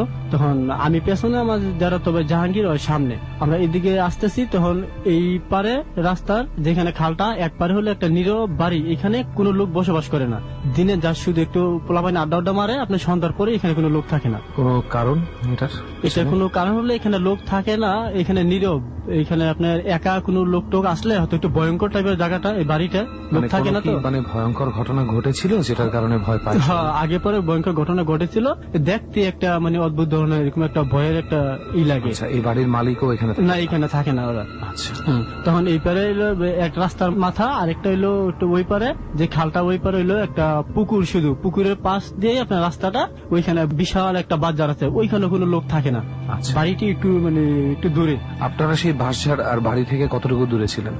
আমরা এই তো বেশি দূরে না, তো দেখা যায় কাছাকাছি দেখা যায় একটা, মানে আপনারা দেখতে পাচ্ছেন? হ্যাঁ, আমরা স্পষ্ট ভাবে দেখতে পাচ্ছি। এবং আপনারা হচ্ছে কয়টার সময় তখন? রাত প্রায় 2:30-35 বাজে মনে হয়। রাত 2:30-35 বাজে আপনারা দুজন বন্ধু নৌকার উপরে? হ্যাঁ, আমার চাচতো ভাই জাহাঙ্গীর। আচ্ছা, তো আমরা আসতেছি, দেখি যে ওই বাড়িটার থেকে একটা লোক আসতেছে, মানে সাদা কাপড় পরা, একটু লম্বা টাইপের। আচ্ছা, এরকম লম্বা টাইপের লোক আসলে আমাদের এলাকায় দেখি না, ওই লোক দেখি না, এরকম লম্বা টাইপের ওই বাড়ি থেকে? হ্যাঁ, ওই বাড়ি থেকে দেখি নামে আসতেছে এত রাত্রে। ওই বাড়িতে তো কেউ থাকে না? কেউ থাকে না ওই বাড়িতে। তখন ওই লোকটা নামে আসতেছে, আইসা মানে খালে পাড়া আইসা পার হইতে না, তখন আমাদেরকে বলতেছে, মানে বিকট একটা মানে কণ্ঠ, মানে ওই বয়সটা যে কিরকম মানে বলতেছে অন্য ধরনের। ভাই বয়সটা আমার মনে আছে, এখন ভাই বলবো? কি ধরনের? যে ভাই আমি একটু বিপদে পড়ছি, আমাকে একটু ওই পার করে দিবেন ভাই। যা শুধু এতটুকুই বললো, মানে সাধারণ কণ্ঠের চেয়ে একটু মোটা হয় ধরনের একটু কণ্ঠ। মোটা কণ্ঠ, মানে অন্যরকম এরকম বয়স আমি কখনো মানে শুনি না। তখন এই বয়সটা শুনে যে আমার আরো কিরকম আছে, মানে একটু ভয়ে আতঙ্ক হয়ে গেলাম। মানে একে তো আপনারা দুজনে দেখেছেন যে সেই বাড়ি থেকে বের হয়ে আসছে, হ্যাঁ বের হয়ে যাচ্ছে, আর এটা কোনো মানুষ তো এরকম লম্বা থাকে না, আবার সাদা কাপড় পরা। জাস্ট আমরা একটু ওই দিকে নৌকাটা না চাপাই, একটু এই পাশে নৌকাটা চাপাইছি। যখন আমরা এই পাশে চাপাই, এখন এই পার থেকে দেখি যে আপনার একটা বাঁধঝাড় আছে, ওই বাঁধঝাড় থেকে আপনার একটা কুকুর আসতেছে একদম সাদা, কিন্তু কুকুরের মতো নেই, শুধু পা গুলো অনেক লম্বা। আচ্ছা, মানে কুকুরের পা এত লম্বা থাকে না, মানে অনেক উঁচু। হ্যাঁ অনেক উঁচু কুকুরটা, মনে হয় দেখি প্রায় কুকুরটা 4.5 ফিট এরকম, শুধু পা গুলাই 4-4.5 ফিট শুধু পা গুলা। আর কুকুরটা এমনি সাধারণত কুকুরে সাজিয়ে আছে। আমি একটু এখানে বলে নিই আমার শ্রোতা বন্ধুদের জন্য, অনেকের কাছে হয়তো এটা অনেক বেশি অস্বাভাবিক মনে হতে পারে, বাট কিছু কিছু এরকম দেখা যায়। কয়েকদিন আগেও একটা কুকুর দেখলাম ইন্টারনেটে সার্চ করতে গিয়ে, সেই কুকুরটার হাইট হচ্ছে 6 ফিটের মতন, তারও পা গুলো এরকম লম্বা ছিল সামহাও মাঝে মাঝে। বাট সেটা আফ্রিকায় কিংবা আমেরিকার কোনো একটা জায়গায়, বাংলাদেশে সাধারণত এই ধরনের এত হাইটের কুকুর দেখা যায় না। তো আপনারা মানে এই কুকুরটা কি আপনাদের দিকে আসছিল? হ্যাঁ হ্যাঁ, এই কুকুরটা আপনার ওইখান থেকে নামে খালার এই পারে আইসা, বাঁশঝাড়ের ওদিক থেকে, হ্যাঁ বাঁধঝাড়ের ওই দিকে নামে আমাদের এদিকে আসতেছে। আইসা এই পারে খারাইলো, খালের এক মাথা খারাইলো, ওই পারে ওই লোকটা খারাই আছে, আর কোনো কথা বলে না। আমরা প্রশ্ন করলে কোনো উত্তর দেয় না। এই কুকুরটা আপনার এই পাশে খারাইয়া মনে হয় কি লাভদার নৌকাতে উঠবে, মানে এমন ভাবে পজিশন নিচ্ছে কুকুরটা। তখন আমরা নৌকাটা একটু মিডিলে নিয়ে গেলাম। এক সাইডে সেই লোকটা যে কিনা কোনো কথা বলছে না, আরেক সাইডে অদ্ভুত সাইজের একটা কুকুর যে কিনা নৌকায় লাফ দিয়ে উঠতে পারে। এই অবস্থায় আপনারা আটকে গেছেন? হ্যাঁ মাঝখানে। তখন মাঝখানে আমরা দুজনে একটু দোয়া টপ পেলাম, দোয়া টপ করে এই দিক ওদিক না তাকায় নৌকার একটু সামনে বাড়াইলাম। তো সামনে বাড়ায়া একটু পিছির দিক তাকায় দেখি কুকুরটা আপনার হাইটা বাজারের দিক চলে যাচ্ছে, আর লোকটাকেও দেখছি আপনার বাড়ির দিকে ঠিক চলে যাচ্ছে। আচ্ছা, হাইটা। তখন আমরা একটু সামনে গেছি, ভাবছি যে যাক বিপদ কাটিয়ে গেছে। মানে আমার চাস্তো ভাই যে জাহাঙ্গীর ওই মানে চিকেন মানে সামনের দিক তাকাইয়া হঠাৎ তখন আমি সামনের দিক তাকাই দেখলাম চিকেন মারলোকে, দেখি আপনার কি যেন একটা সাদা 2-3টা কি যে ভাইসা রয়েছে নৌকার সামনে, একটু দূরে দেখা যায়। হ্যাঁ ভাইসা রয়েছে 2-3টা। তখন এইগুলা দেখে আমার চাচা অনেক মানে চিকেন মারছে।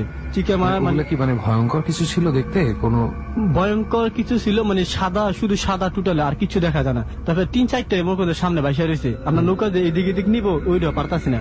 এগুলা না জানি কি সামনে গেলে এমনি তো ভয় পেয়েছি। তখন আমরা মানে দুইজনে অনেক কান্না করছি, মানে অনেক জোরে চিকেন মারছি। ডর মানে ভয়। হন্টেড বাই প্রাণ মিস্টার ম্যাঙ্গো ক্যান্ডি।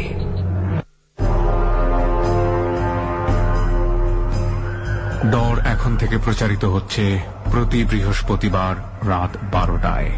4 জন গেস্টকে নিয়ে আপনারা ডর শুনছেন আজকে, সিয়াম, আলিম, সজল এবং শান্ত। ডরের পর্ব চলছে হন্টেড বাই প্রাণ মিস্টার ম্যাঙ্গো ক্যান্ডি। ডর।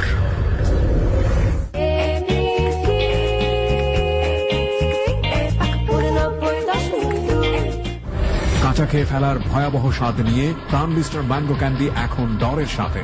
ডরের মুহূর্তগুলো আরো বেশি কাঁচা এবং টাটকা করতে সাথে রাখো প্রাণ মিস্টার ম্যাঙ্গো ক্যান্ডি, কারণ ডর মানে ভয় আর ক্যান্ডি মানে প্রাণ মিস্টার ম্যাঙ্গো ক্যান্ডি।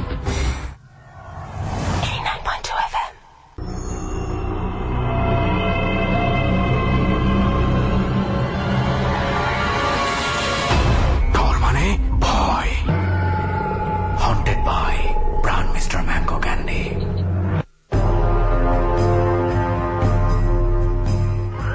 আপনারা আবারও শোনা শুরু করলেন ডর, হন্টেড বাই প্রাণ মিস্টার ম্যাঙ্গো ক্যান্ডি।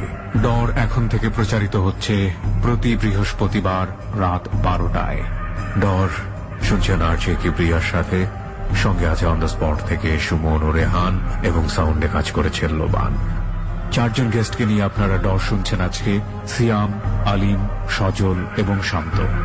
ডর সবসময় যে জিনিসটি মেনে চলে সেটি হলো ভয় উপভোগ করবার জন্য, ভয়ের অনুভূতি নিজের মধ্যে নিয়ে আসার জন্য পরিবেশ খুবই খুবই খুবই গুরুত্বপূর্ণ।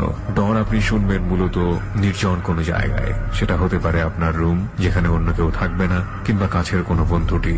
পারলে একেবারে ক্রিস্টাল ক্লিয়ার সাউন্ড নিশ্চিত করুন রেডিওর, এবং হালকা করে আপনার ঘরের জানালাটা খোলা রাখুন।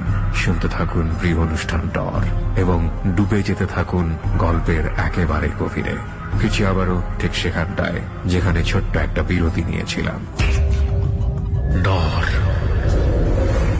সামনের দিক তাকায় দেখলাম চিকেন মারলোকে, দেখি আপনার কি যেন একটা সাদা 2-3টা কি যে বাইসা রয়েছে নৌকার সামনে, একটু দূরে দেখা যায়, হ্যাঁ বাইসা রয়েছে 2-3টা। তখন এইগুলা দেখে আমার চাচা অনেক মানে চিকেন মারছে।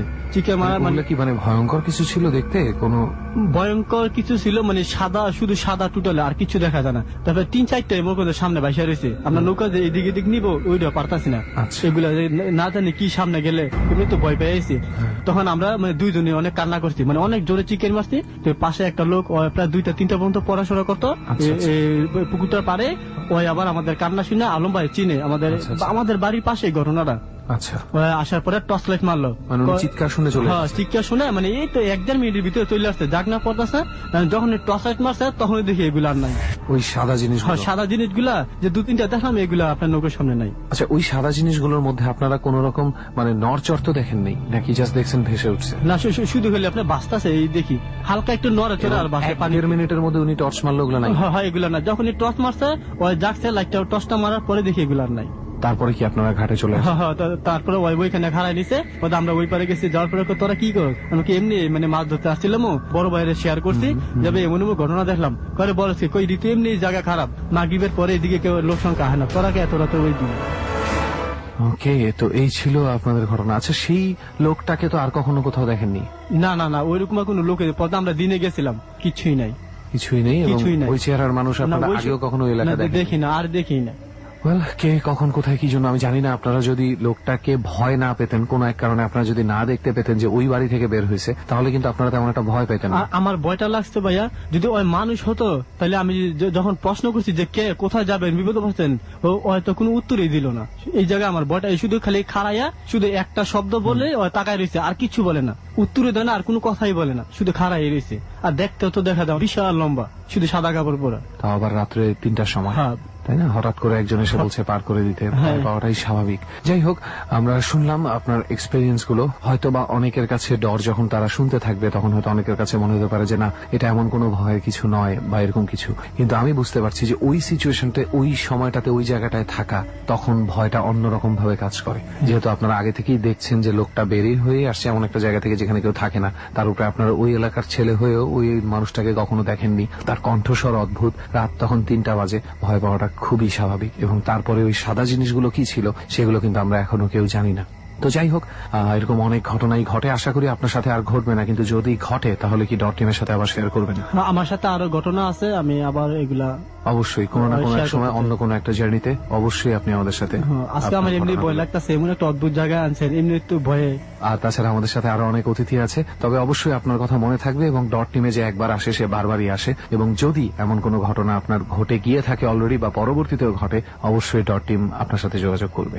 আর ডট টিমের অন্যতম অংশ সুমন, তোর কিন্তু একটা কিছু বলার কথা ছিল। আজকে বলতেই হবে? আজকেই বলতে হবে দোস্ত, আজকেই। ওকে, ঠিক আছে, বলেই ফেলি। কারণ এক্সপিরিয়েন্স আসলে যখন তরতাজা ঘটে, ওটার অন্যরকম একটা ফিলিংস থাকে, তাই না? তো আগে যেই পার্টটা আমি বলেছিলাম যে দিনের বেলায় আমি ওই রাস্তা দিয়ে যাওয়ার সময় যেটা আমি দেখেছি, যেটা আমার কাছে অনেক উইয়ার্ড মনে হয়েছে। সো আমি যখন ফিরছিলাম, কাজটা শেষ করে ফেরার পথে আমাদের প্রায় 10টার মতো বেজে যায়, সেম সিএনজিতে করে। সাথে আমার সাথে আরো একজন ছিল, টোটাল আমরা 3 জন ছিলাম। তো ওখানে হচ্ছে 2টো ওয়ে ছিল আমাদের আসার জন্য। তো একটা রাস্তা আমরা অ্যাভয়েড করছি, সেখানে হচ্ছে প্রায় সন্ধ্যা 7টা 8টার পরে নাকি ডাকাতির একটা টেন্ডেন্সি আছে। সো ওইটা আমরা অ্যাভয়েড করেছি। তো তারপর আমরা যে রাস্তাটা ধরেছি, সেই রাস্তাটাও মনে কর যে অনেক অনেক বেশি ভাঙাচোরা এবং গ্রামের একটা রাস্তা, বুঝতেই পারছিস। এবং 8টার পরে মোটামুটি শীতের দিন, যেহেতু মানে একদম মানুষজনের কোনো চিহ্ন নাই। তো ড্রাইভার করেছে কি, একটা বাঁধের উপর দিয়ে সে আসার সময় রাস্তা ধরেছে। তো রাস্তাটা হচ্ছে এরকম, ওখানে মানুষজন একদম বলতে নাই। দিনের বেলায় ওখানে মানুষজন ওই রাস্তায় এরকম দেখা যায় না, রাতের বেলা তো প্রশ্নই ওঠে না। কোনো বাড়িঘর নাই আশেপাশে এবং কোনো দোকানপাট থাকার তো প্রশ্নই ওঠে না। তো এমন একটা জায়গা দিয়ে যাচ্ছি, কুয়াশা, ধুলা সবকিছু মিলিয়ে, আর অদ্ভুত নীরবতা, মানে এমনিতেই গা ছমছমে ভাব। রাস্তাটার 2 পাশে ঘন জঙ্গল, গাছপালা, আর তার সাথে যুক্ত হয়েছে তোর সকালের দুপুরবেলা যে ফিলিংসটা রয়ে গেছে, তো ওটা তো মনের মধ্যে আছে। তাছাড়া ডর যেহেতু করি, অনেকের কাছ থেকে অনেক এক্সপিরিয়েন্স শুনি, এবং খুব কিন্তু এগুলো মাথায় আসে, ওই স্পটে এগুলো মাথায় আসে। তো যাই হোক, আমি জাস্ট বসে আছি, হঠাৎ করে হয়েছে কি, কিছুক্ষণ পরপরই সিএনজির স্টার্ট বন্ধ হয়ে যাচ্ছিল। মানে অনেক ঠান্ডার কারণে মানে গ্যাস নাকি জমে যাচ্ছিল, স্টার্ট এই জন্য বন্ধ হয়ে যাচ্ছিল। তো একটা পর্যায়ে ওই রাস্তা ধরে আমরা যেতে যেতে মোটামুটি রাস্তাটার মাঝামাঝি এমন একটা অংশে পৌঁছে গেলাম যে আমরা যদি চাই ওই রাস্তাটা ব্যাক করে আসলে আসা পসিবল না, এবার সামনেই এগিয়ে যেতে হবে। তো এমন একটা জায়গায় গেলাম এক পর্যায়ে, বিশাল বড় এক বট গাছ রয়েছে, ওটার আশেপাশে আরো অনেক কি কি গাছ আছে আমি নামও বলতে পারবো না। রাতের অন্ধকারে সিএনজির আলোতে যতটুকু দেখা যায়, ঠিক ওই জায়গার মধ্যে যে একদম বন্ধ হয়ে গেছে সিএনজিটা। তো ওই বন্ধ হওয়ার আগের ঘটনা একটু বলি যে যখন যাচ্ছিলাম এমন ভয় পাচ্ছিলাম, মনে করছি দূর থেকে মনে হচ্ছে একটা মানুষ মানে হেঁটে আসতেছে। প্রথমে ভয় পেয়ে গেছি চোর ডাকাত না তো, প্রথমেই ভয়। যখন এই ভয়টা আস্তে আস্তে একটু কেটেছে মনে হচ্ছে জিনভূত না তো, যখনই এই ভয়টা কেটেছে কাছ দিয়ে লোকটা একদম খুব স্বাভাবিকভাবে ক্রস করে গেছে, মনে হলো না একটু নর্মাল, একটু সিকিউর। তো যাই হোক এরকম, তো যখন বন্ধ হয়ে গেছে তখন আমাদের নামতে বাধ্য হয়েছি। আশেপাশে কোনো মানে সাহায্য পাওয়ার মতো কিছু নেই। সিএনজি ড্রাইভার প্রাণপণে চেষ্টা করছে যে কিভাবে এটা ঠিকঠাক করা যায়। আমরা নিচে নেমে দাঁড়ায় আছি, আমি আসলে মোবাইলের টর্চ দিয়ে আশেপাশে দেখার চেষ্টা করছি। সত্যিকার অর্থে ওটা না দেখাই ভালো, দেখলে আরো ভয় লাগে। এই জঙ্গলের মধ্যে বট গাছের মধ্যে যখন লাইটের আলো যায় না, পাওয়ারটা দেখাচ্ছে, পাওয়ারটা মনে হয় এরকম দেখাচ্ছে। হঠাৎ করে রাস্তার এই পাশ থেকে ওই পাশে শিয়াল দৌড়ে যাচ্ছে, মানে হাতের 2 হাত কাছ দিয়ে শিয়াল দৌড়ে যাচ্ছে। সেই রকম এক্সপেরিয়েন্স নিয়ে আসছিস তো? মাঝে মাঝে শিয়াল এমন লুক দেয়, মাঝে মনে হয় কামড় দেবে এসে। এরপর আমি সিরিয়াসলি মানে সিএনজির ভেতরে ঢুকে দরজা আটকে দিয়েছে। আসলো ওই গেট গুলো। তারপরে যাই হোক একটা পর্যায়ে আবার নামতে হলো। তো অনেকক্ষণ চেষ্টা করার পরও দেখা যাচ্ছে হচ্ছে না। তো একটা পর্যায়ে সে কোনো একটা কানেকশন মানে ছুটে গিয়েছিল, কানেকশনটা লাগিয়েছে, বললো যে এবার একটু ধাক্কা দিয়ে একটু সামনে করা সম্ভব। তো আমরা যাই হোক নিয়ে যাচ্ছি। তো দূর থেকে আমি যেটা দেখলাম যে সিএনজি যখন আলোটা জ্বলছে না, আশেপাশের কিছু এরিয়াও কিন্তু ঝাপসা ঝাপসা করে দেখা যায় আস্তে আস্তে, কিছুক্ষণ আস্তে আস্তে করে দেখা যায়। কারণ এটা হয় কি চোখের মনি অ্যাডজাস্ট করা শুরু করা অন্ধকারের সাথে এবং বড় হয়ে যায় সাইজে। তো যখন হচ্ছে এরকম ওই আবসা পড়েছে, আমার মনে হচ্ছে যে ওইখান দিয়ে কোনো একটা হাঁটার রাস্তা গেছে, কেউ হয়তো হেঁটে যাচ্ছে, ডাক দিলে হয়তো আমরা হেল্প পাবো কিছু একটা। তো আমি ওনারা বললাম আপনি লাইটটা ওখানে ঘুরিয়ে ধরেন। ধরে দেখলাম যে যেটা আমার কাছে মনে হয়েছে যে একটা মানুষ স্পষ্ট হেঁটে যাচ্ছে, আসলে কোনো এই ধরনের কোনো কিছুর সিমটম পাওয়া যায়নি। কিছুই নেই। কিন্তু আমার কাছে মনে হয়েছিল, আমার এতক্ষণ অন্ধকারে থাকতে চোখ শোয়া হয়ে গেছে। একটা স্ট্রাকচার দেখেছি আমি একটা স্ট্রাকচার, সেই জন্য আমি কিন্তু খুব মানে দেখে কিন্তু অনেক স্বস্তি ফিল করেছি। মানে এরকম একটা জায়গায় একটা মানুষের উপস্থিতি মানে অনেক সাহস পাওয়া। সো আমি যখন ওনারা ঘুরাতে বললাম, দেখলাম যে না কিছুই নেই, ভয় উল্টা আরো ধরে গেছে। তো ভাগ্য ভালো সিএনজিটা স্টার্ট হয়ে গেছে। তখন মানে কোন রকম আর কি ওই রাস্তাটা পার হয়ে এসে মনে হয়েছে যে এটা আমার লাইফে আসলেই একটা উইয়ার্ড একটা এক্সপিরিয়েন্স। এমন এক্সপিরিয়েন্স ডর শুরু হওয়ার পরে মনে হয় আর পাইনি। Suman, I think that is a haunted place দোস্ত। আমাদের কোনো না কোনো এক সময় ওখানে যাওয়া উচিত দোস্ত। ওটা মনে হয় রাতের বেলা ধারণ করতে হবে না, দিনের বেলা যদি আমরা ডর ধারণ করি সেম ফিলটা পাওয়া যাবে মনে হয়। অলরাইট, তো যাই হোক এই ছিল হচ্ছে আমার আসলে একটা কিছুদিন আগে ঘটে যাওয়া এক্সপিরিয়েন্স, যেটা আসলে কথার প্রসঙ্গে শেয়ার করে ফেললাম। ভালো করেছিস, বলে ফেলেছিস। আমার টম থমসনের গল্পটা আমি বলবো সবার লাস্টে বলবি? Okay fine. এই মুহূর্তে তাহলে যে অপেক্ষা করছে তার গল্পটা একটু শুনে নি। আর এখন আমাদের সাথে যে তার অভিজ্ঞতা শেয়ার করবে, সে আজকে প্রথম নয়, আগেও সে আমাদের সাথে অভিজ্ঞতা শেয়ার করে গেছে এবং ভাগ্যজনক না, আমি বলবো দুর্ভাগ্যজনক ভাবেই তার কাছে আরো কিছু অভিজ্ঞতা জড়ো হয়েছে। ইজ দ্যাট ট্রু সজল ভাই? হ্যাঁ। ওকে, তো সজল ভাই আপনি আগে একবার এসেছিলেন, হয়তো আজকেই প্রথম কেউ একজন ডর শুনছে, তো আপনার পরিচয়টা যদি একটু জানাবেন। হ্যাঁ, আমি সজল। এবার আমাকে ডরে সিলেক্ট করার জন্য স্পেশালি থ্যাঙ্কস ডর টিমকে। Thank you very much. তো আমরা আপনার কাছ থেকে আজকে বেশ কয়েকটা ঘটনা শুনবো। প্রথম কোন ঘটনা শুনবো সজল ভাই? আচ্ছা, প্রথম আমার সাথে যে ছোট্ট একটা ঘটনা ঘটে এটা দিয়ে আমি শুরু করতে যাচ্ছি। প্লিজ। 15 ডিসেম্বর রাত্রে, এটা হচ্ছে আমরা আমাদের কলেজের পক্ষ থেকে আমরা ফুল দিতে যাই। আচ্ছা, 16 ডিসেম্বর পরে 15 ডিসেম্বর রাত্রে। তো এটা দিতে দিতে প্রায় রাত 1টার মতো বেজে যায়।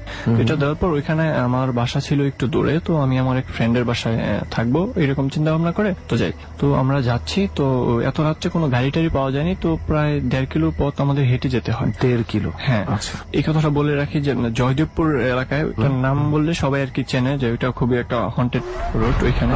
তো আমরা যাচ্ছি, জ্যোৎস্না রাত ছিল ওইটা। আমরা ফ্রেন্ড গল্প টল্প করে কলেজের আমাদের এগুলো আগামীবার প্রসপেক্টাসে দিবে, এই গল্প টল্প করার সময় হঠাৎ করে মনে হলো যে আমাদের পিছনে কেজন আসতেছে। আমরা পিছনের দিকে তাকালাম, তাকানোর পর 4 জন মানুষ দেখতে পেলাম যে একটা খাটিয়া নিয়ে আসছে। আচ্ছা, একটা জিনিস, সরি আমি মাঝখান থেকে থামাচ্ছি, আমি খেয়াল করিনি হঠাৎ করে। টাইমটা কত তখন? কয়টা বাজছে? টাইমটা তখন মেবি 2টার মতো রাত।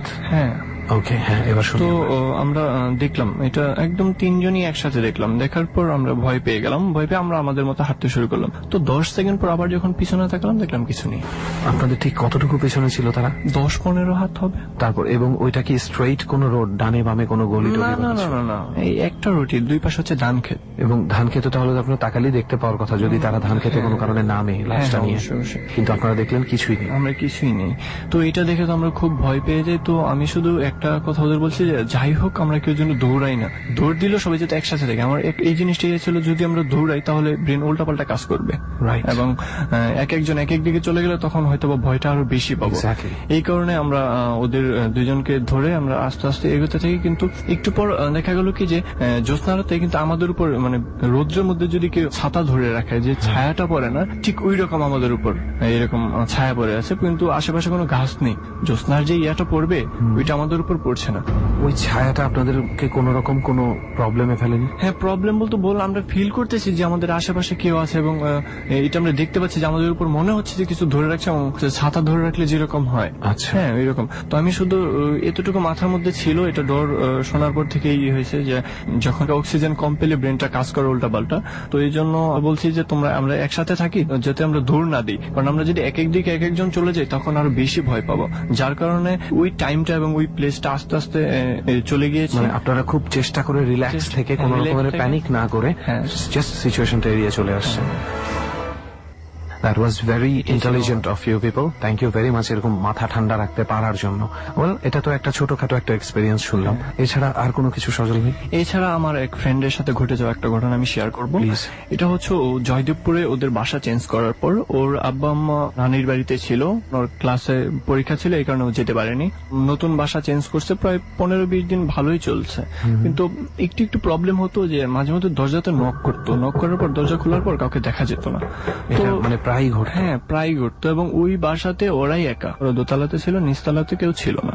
ওই দিন ও রাহাত একা ছিল বাসাতে। তো রাত্রে শুয়ে আছে, বৃষ্টির দিন ছিল, তো বৃষ্টি হচ্ছে রাত্রে, তো সম্ভবত ওই দিন আপনাদের ডরই শুনতেছিল। আচ্ছা, তো হঠাৎ করে ফিল করলো যে ওর যে বাথরুম এটা মনে হলো যে কেউ যেন গোসল করছে, এরকম মানে পানি ছাড়লে যেরকম শব্দটা, মানে পানি ঢাললেই এতে, তো এরকম শব্দ হলো। তো ও হঠাৎ করে উঠলো, দরজা নক করে, ভিতর থেকে আটকানো। তো বাথরুমের দরজা? হ্যাঁ, বাথরুমের দরজা আটকানো, কেউ নেই, বাথরুমের দরজা ভিতর থেকে আটকানো, পানি শব্দ হচ্ছে। ও বাসায় এরকম একা, আপনি শুধু চিন্তা করেন যে একা একটা রুমে এইরকম হলে কি হবে। আমি সেটাই চিন্তা করছিলাম। তো ও আসলে ভয় পেয়ে আর কিছু না করে জোরে সোরে শুয়েছিল। তো তারপরেও সে সেই বাসা থেকে বের হয়ে চলে যায়। এত রাত্রে কোথায় যাবে বের হয়ে? তাও তো কথা। তো ও ওর রুমে ছিল, এরকম হচ্ছে মাঝে মধ্যে ওর দরজাতে নক করছে। ও তো মানে কান্নাকাটি একরকম শুরু করে দিয়েছে ভয়ের কারণে, এবং নিচতলায় যদি কোনো লোক থাকতো তাও একটা কথা ছিল, নিচেও কেউ ছিল না। তো এরপর ও একদম মুখটুক ঢেকে শুয়ে আছে। তো একটু পর মনে হলো রুম দিয়ে কে যেন হাঁটছে, রুমের ভিতরে? হ্যাঁ, রুমের ভিতরে কে যেন হাঁটছে। আপনি শুধু ভাইয়া মানে চিন্তা করেন যে একা একটা রুমের মধ্যে কিভাবে মানে স্বাভাবিক থাকবে, অসম্ভব, অলমোস্ট অসম্ভব। তারপর মানে ও দেখতে চাইলো যে আসলে রুমের মধ্যে কে। তো যখন মুখ বের করে সোফার দিকে তাকালো, মনে হলো যে একজন বুড়ি, মানে বড় সড়ো মানুষ আর কি, একদম নিচে হয়ে মানে মাথাটা দেখে বসে আছে। তো এইটা দেখে আর সহ্য করতে পারেনি, একদম চিৎকার করে রুম থেকে বেরিয়ে চলে আসে। সে কি স্পষ্ট দেখলো? একদম স্পষ্ট দেখেছে। এখন ও বললো ও যখন রুম থেকে বের হয়ে যাচ্ছে তখন একটা হাসির মতো আওয়াজ ও শুনেছে, স্পষ্ট। আপনার ওই বন্ধুটা অনেক সাহসী, হ্যাঁ বলতে হবে। চোখ খুলে কেউ যদি এরকম একটা কিছু দেখে তখনই তো সেন্সলেস হয়ে যেতে পারতো। আমি যখন ওর কাছ থেকে ঘটনাগুলো শুনতেছিলাম, মানে ওর যে কি অবস্থা ছিল ওই সময় বলারই এটা, মানে বলতে বলতেও তার মধ্যে যে ভয় ছিল সেটা আপনি টের পেয়েছেন আর কি। যাই হোক, আপনার বন্ধু স্বয়ং নিজে এখানে উপস্থিত থাকলে হয়তো আমরাও কিছুটা টের পেতাম, but we are lucky enough যে অ্যাটলিস্ট সজল ভাই আমাদের কাছে গল্পটা নিয়ে এসেছে। যাই হোক, এটা গেল আরেকটা অভিজ্ঞতার ঘটনা। সেই বাড়িটাতে অ্যাকচুয়ালি এই ধরনের ঘটনা কেন ঘটলো এইটা আসলে বলতে পারবো না, তবে ওই বাড়িতে শুধু এতটুকু ওরা পরে বাড়িটা ছেড়ে দিয়েছিল, শুধু জানতে পেরেছে যে এই বাড়িতে যারাই এসেছিল কিন্তু কেউ থাকতে পারেনি, কোনো না কোনো প্রবলেমে সবাই পড়েছে। হ্যাঁ, এটা ওনারা আগে জানতেন না বলেই এই বাসাটা ভাড়া নেওয়া হয়। হ্যাঁ হ্যাঁ, ওনারা 1 মাস থেকে পরে এটা আর কি চেঞ্জ করে ফেলছে। ওয়েল, আমরা অনেক ধরনের খোঁজ নিই বাড়ি ভাড়া নেবার আগে, যে বাড়িওয়ালা কেমন, বাড়িওয়ালারা খোঁজ নেন ভাড়াটিয়ারা কেমন, বাট এই ধরনের খোঁজ খবরগুলো আসলে করার কোনো মানেও নেই, তাই আমরা খোঁজ খবর করিও না। খুব বেশি ভাগ্য খারাপ হলে দেখা যায় যে এই ধরনের কিছু স্পটে আলটিমেটলি আমাদেরকে জায়গা পেতে হয়। যাই হোক, চেষ্টা করব ওই বাড়িতে ডট টিমকে নিয়ে একবার যাওয়ার, যে কি হচ্ছে না হচ্ছে, যেহেতু নিচতলাটা খালিই থাকে আমাদের মনে হয় তেমন একটা সমস্যা হবে না। যাই হোক, এছাড়া আর কোনো এক্সপিরিয়েন্স সজল ভাই আপনার নিজের? আমার নিজের আসলে এরকম এক্সপিরিয়েন্স নেই, তবে আমি শুনেছি অনেকের কাছে ঘটনা কানেক্ট করে। তাহলে কোনো একটা কি আমাদেরকে? অবশ্যই। এটা হচ্ছে প্রায় আরো 20-30 বছর আগের ঘটনা। তো গ্রামে কিন্তু একটা কথা প্রচলিত ছিল, আমি সঠিক জানি না আপনি এটা জানেন কিনা, যে যদি সুন্দর হয় ছেলেরা, দেখতে একটু ভালো হয়, বলতো আর কি গ্রামের মানুষ, যে জিনে নিয়ে যায়, মেয়েদের ক্ষেত্রে জিনে নিয়ে যায়, ছেলেদের ক্ষেত্রে পরি। তো এইরকম একটা ঘটনা আমি শুনেছি আমার দাদির কাছ থেকে। উনি যখন ছোট ছিল তখন নাকি এই ঘটনাটা হয়েছিল। ওইটা এখন শেয়ার করছি প্লিজ। তো ওনার যে কাজিনরা ছিল, তো তখন তো আসলে লেখাপড়া তেমন করতো না, আমার ট্রেডিশনটা ছিল না। তো রাত্রের বেলায় বসে আড্ডা দিচ্ছে। তো গাজীপুর এলাকাটা আগে তো খুব মধুবন যেটাকে বলে জানেন, তো এরকম রাত্রে বসে আড্ডা দিচ্ছে। তো প্রায় রাত অনেক বেজে যায়, 3-4 জন বসে আড্ডা দিচ্ছে। তো হঠাৎ করে মনে হলো সামনে হচ্ছে বন জঙ্গল ছিল, তো ওনাদের মনে হলো সামনে যেন কি একটা মানে ফোকাস করছে এরকম একটা মতো সাদা। তো প্রথম একজন তাকানোর পর মনে হচ্ছে যে কি যেন একটা ঝুলে আছে। তো সবাইকে বলে দেখতো এটা কি, সবাই দেখে যে একটা লাশের মতো ঝুলে আছে। তো ওনারা যখন ওইদিকে তাকায়, ওই লাশটা গলায় ফাঁসি দেওয়া অবস্থায় ছিল, লাশটা ওনাদের দিকে তাকায় একটা বিশ্রী হাসি দেয়।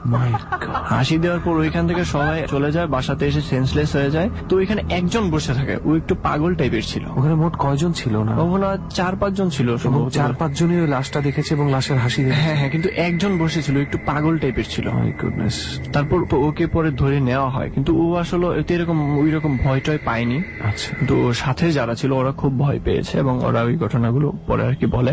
তো পরে ওই যে বললাম যে একটু পাগল টাইপের, ও নাকি বললো যে মেয়েটার চেহারা খুব সুন্দর ছিল, মানে আত্মহত্যা যে করেছে। হ্যাঁ, মানে ওই যে লাশটা ওরা দেখতে পেয়েছিল ওইটার চেহারা নাকি ওর কাছে খুব ভালো লেগেছিল। এবং প্রায় সময় ও বলতো যে আসলে ওই মেয়েটা না দেখতে খুব সুন্দর ছিল, তোরা তো চলে আসলি, আমি ওই মেয়ের চেহারা দেখে আমি এই কারণে আসিনি। আচ্ছা, এটা হয়। তো এরপর 15-20 দিন পর ঘটনাটা হয় কি, যে ওই লোকটা প্রায় সময় ওর রাত্রে ঘর থেকে বেরিয়ে দিত। এটা যখন 2-1 দিন হয়ে যায়, পরে ওনারা বুঝতে পারে যে ও রাত্রে ঘর থেকে বেরিয়ে যায় এবং সাথে সাথে ওর পিছু যাওয়া হয়। যখন পিছু নেওয়া হয় তখন দেখা যায় ওই জায়গাটাতে যায় মানে উল্টা পাল্টা বলতেছে ঘুমের মধ্যে। তো যখন ওকে সবাই মিলে ধরে, তারপর ওই সেন্সলেস হয়ে যায়। বাসায় আসলে বলে যে ওকে নাকি কে রাত্রের বেলায় ডেকেছিল এবং ও সেই ডাকে সাড়া দিয়ে পিছন যায়। এবং পরে উনি যতদিন বেঁচে ছিল এইরকম মানে অস্বাভাবিক ছিল এবং এইরকম প্রায় সময় করতো। কিন্তু একটা সময় উনি রাত্রে বেরিয়ে যায়, তো কেউ আর কি ওইরকম দেখে না, উনি একা একা বেরিয়ে যায়। সাথে ছিল পুকুর ছিল, তো সকালে ওনার লাশ পায় যে উল্টো ভাবে ওনার মাথাটা গেড়ে পুকুরের পানির নিচে তার মাথাটা গেড়ে দেওয়া হয়েছে। আর এখানে বলে রাখি, ওই যে জায়গাটাতে এই ঘটনাগুলো হয়েছিল, গ্রামের যে বিভিন্ন মৃত্যুগুলো আছে না, যেগুলো অপঘটিত মৃত্যুগুলো, হ্যাঁ, ওই লাশগুলো ওইখানে কবর দেওয়া হতো। যে গ্রাম অঞ্চলে এই লাশগুলো সাধারণত স্বাভাবিক যে মানুষ মৃত্যু হয় ওদের সাথে দেওয়া হয় না এখনো। অনেক অবজেকশন জানায়, এরকম ভাবে হয় অনেক সময়। তো ওই জায়গাটা ছিল এমন একটা স্পট যেখানে অপঘাতে মৃত্যু হওয়া লাশগুলো কে দাফন করা হতো এবং ওই লোকটার লাশটা সামহাও সেই পুকুরের পাশেই পাওয়া যায়। রাইট। তো ব্যাপারটা যেটা দেখা যাচ্ছে যে আজকে আসলে বেশ কিছু অতিথির গল্পই তো শুনলাম, সজল ভাইটা শুনছি, সজল ভাইয়ের আরো কিছু এক্সপেরিয়েন্স বাকি আছে সেটাও শুনবো। বাট তার আগে এতটুকু বলে নিই যে আজকে আমরা ডরে যেই ঘটনাগুলো শুনছি হয়তো বা অনেকটাই অন্যান্য ডরের চেয়ে একটু অন্যরকম হয়তো আপনাদের কাছে মনে হতে পারে, যে প্রত্যেকটা ঘটনা অনেক বেশি জেনারেল, অনেক স্পেসিফিক, কারো সাথে হয়তো না, বাট অনেকের সাথেই ঘটেছে এমন কিছু বিচ্ছিন্ন ঘটনা আমাদের কাছে আজকে সামহাও উঠে আসছে বারবার। সো এরপরে সজল ভাই আর কোন এক্সপেরিয়েন্স? এরপর আরেকটা আমাদের বাসার ওইখানের একটা ঘটনা রিসেন্টলি ঘটে যাওয়া, না এটার আগে প্রথম থেকে বলি একদম প্লিজ। ডর মানে ভয়। হন্টেড বাই প্রাণ মিস্টার ম্যাঙ্গো ক্যান্ডি। 4 মিনিটের ছোট্ট একটা বিরতির সময় হলো আবারও। আমরা ফিরবো ঠিক 4 মিনিট পরে। যারা আমাদের সঙ্গে আছেন তাদেরকে আন্তরিকভাবে ধন্যবাদ। 4 জন গেস্টকে নিয়ে আপনারা ডর শুনছেন আজকে, সিয়াম, আলিম, সজল এবং শান্ত। প্রিয় শ্রোতা, ডর শুনছেন আপনি হন্টেড বাই প্রাণ মিস্টার ম্যাঙ্গো ক্যান্ডি। ফিরছি ঠিক 4 মিনিট পর। ডর FM 89.2. কাঁচা খেয়ে ফেলার ভয়াবহ স্বাদ নিয়ে প্রাণ মিস্টার ম্যাঙ্গো ক্যান্ডি এখন ডরের সাথে। ডরের মুহূর্তগুলো আরো বেশি কাঁচা এবং টাটকা করতে সাথে রাখো প্রাণ মিস্টার ম্যাঙ্গো ক্যান্ডি, কারণ ডর মানে ভয় আর ক্যান্ডি মানেই প্রাণ mister mango candy. 89.2 FM. 89.2 FM.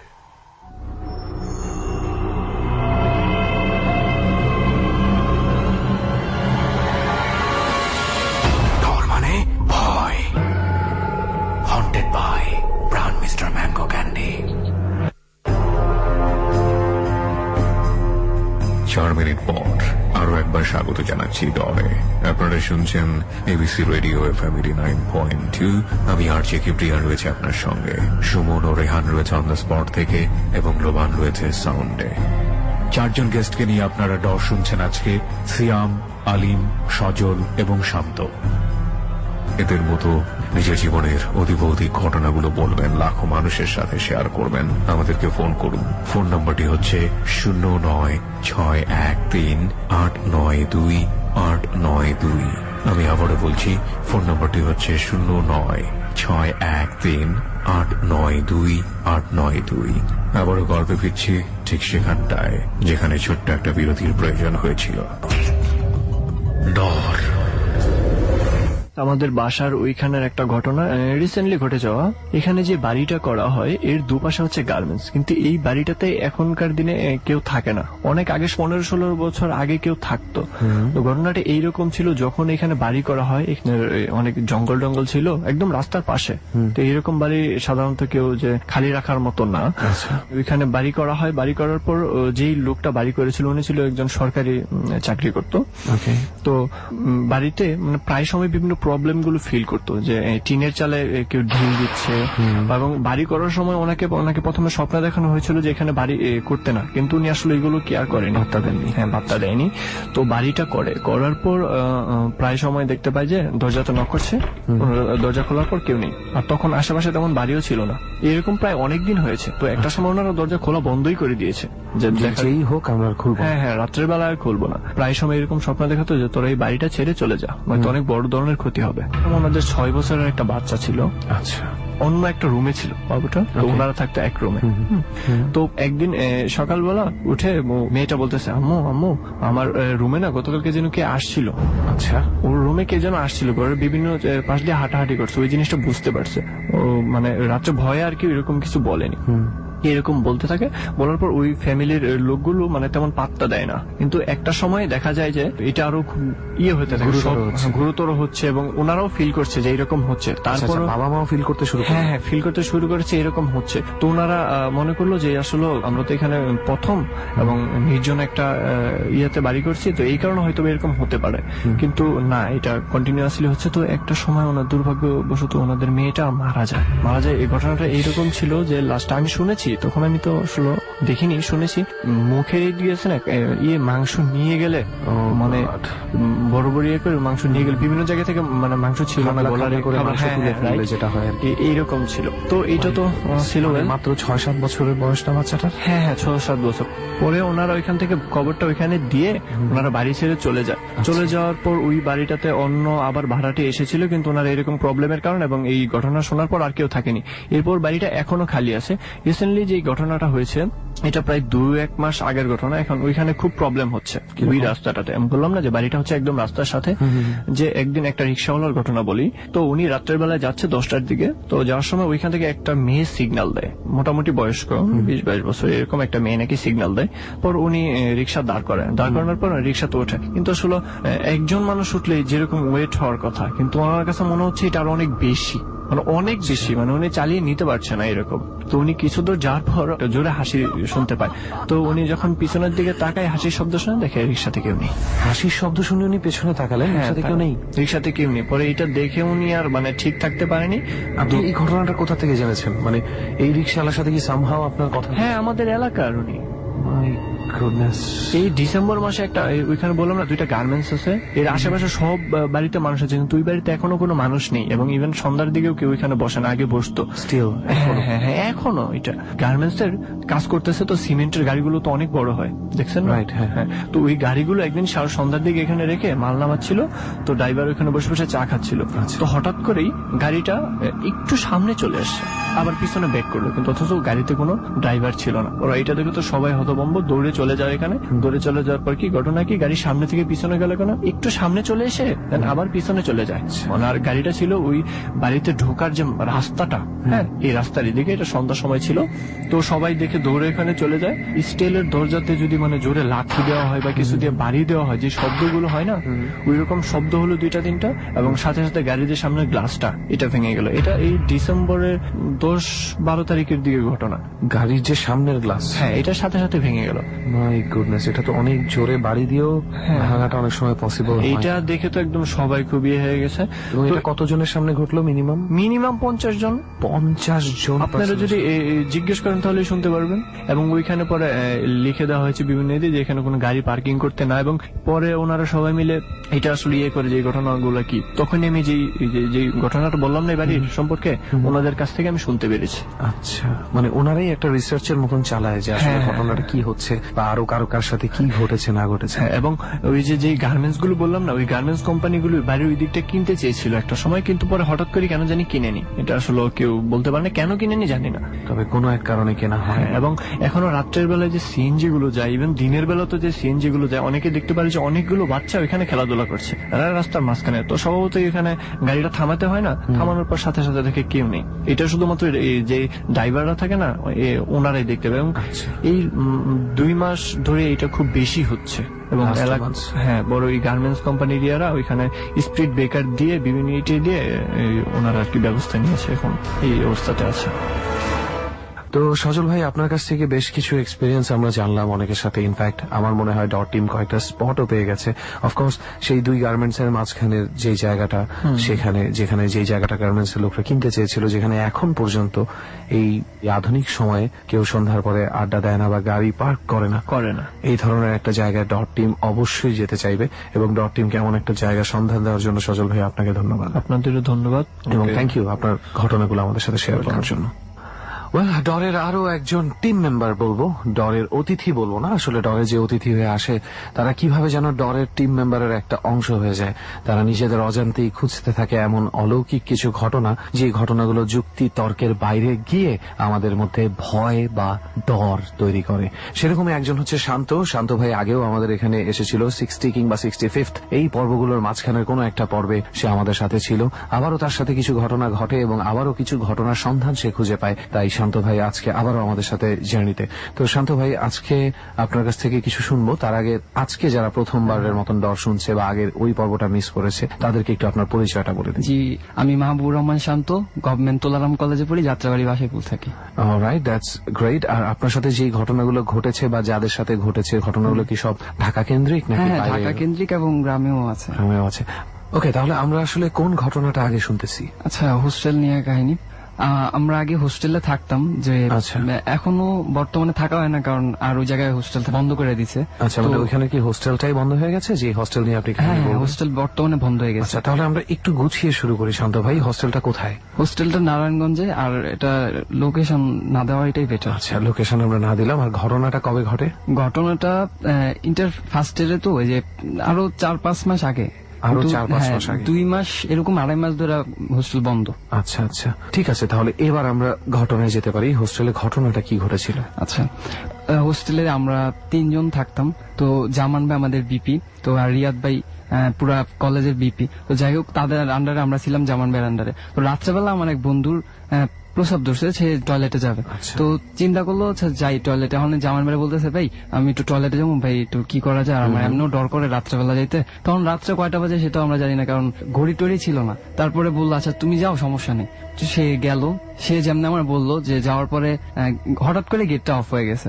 টয়লেটে গেছে, টয়লেটের গেট অফ হয়েছে আর লাইটটা অফ হয়ে গেছে। তো চিন্তা করলো যে টয়লেটে একা বন্ধ হয়ে গেছে, লাইটস অফ হয়ে গেছে। টয়লেটে ঢুকছে, গেট অফ হয়ে গেছে। আর টয়লেটে যখন অফ হয়েছে তখন অটোমেটিক লাইট অফ হয়ে গেছে। আচ্ছা। তো সে আর কিছু না বললা যাই হোক প্রসাব করবে, তো করতে যাবে এমন সময় কে যেন মানে শব্দ আসতেছে, show show show show show show শব্দ আসতেছে।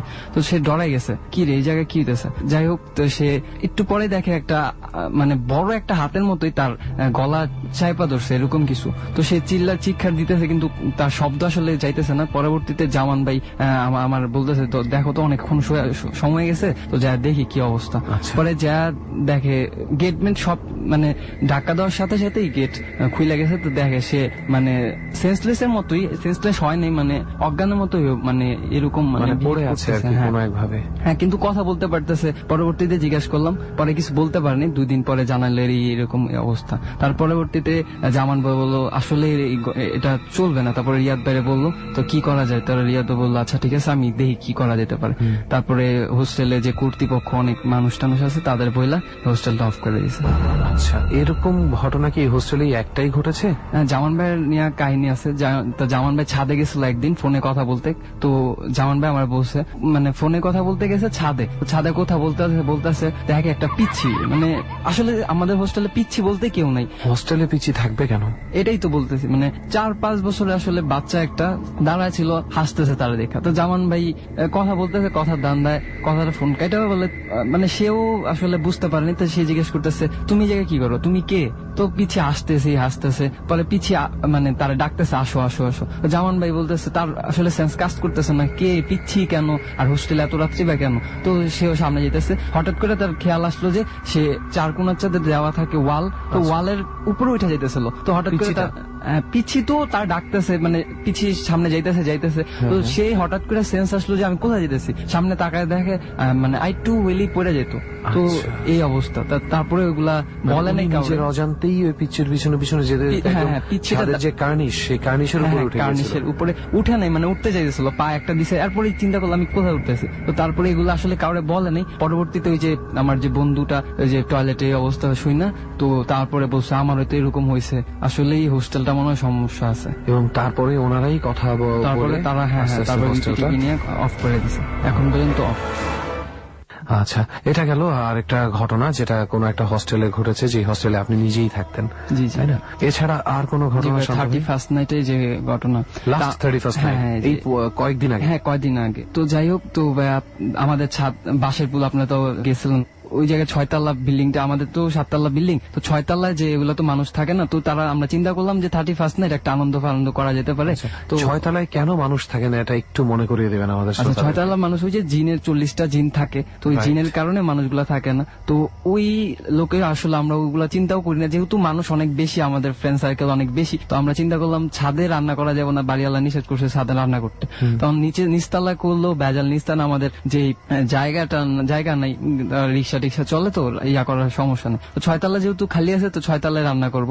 তো 2 জন মানুষ আনলো রান্না করার জন্য, তো রান্না করতেছে। তো আমার এক বন্ধু বললো দোস্ত অনেক রাত হয়ে গেছে, চল একটু দেখেই রান্না কি অবস্থা। তো হঠাৎ করে যা দেখে যে রান্না করতেছে, সে রান্না করতেছে কিন্তু সে তো ঠিকই করতেছে, কিন্তু আমরা দেখতেছি কিছুই নেই।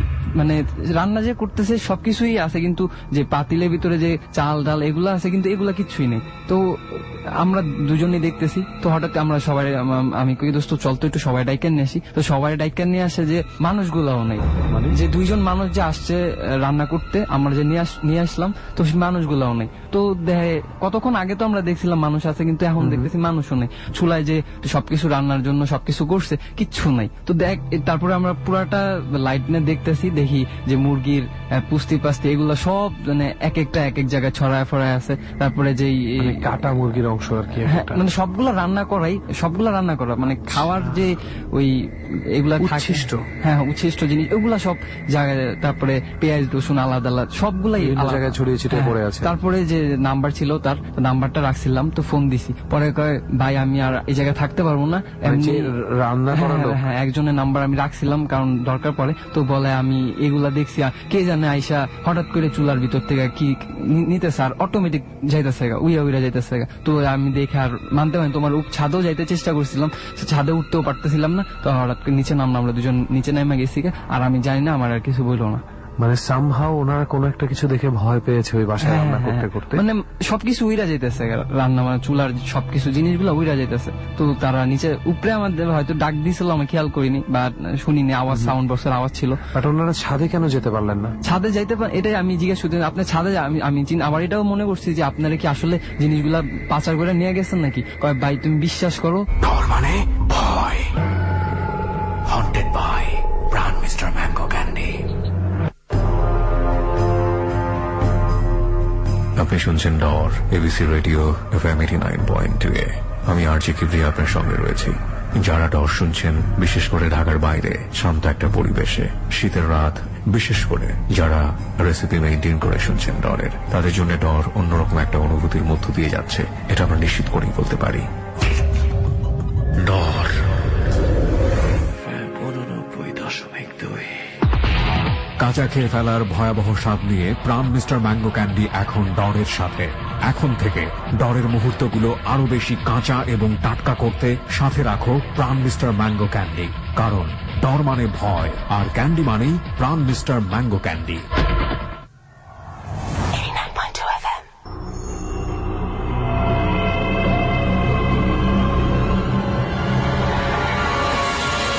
ডর মানে ভয়। হন্টেড বাই প্রাণ মিস্টার ম্যাঙ্গো ক্যান্ডি।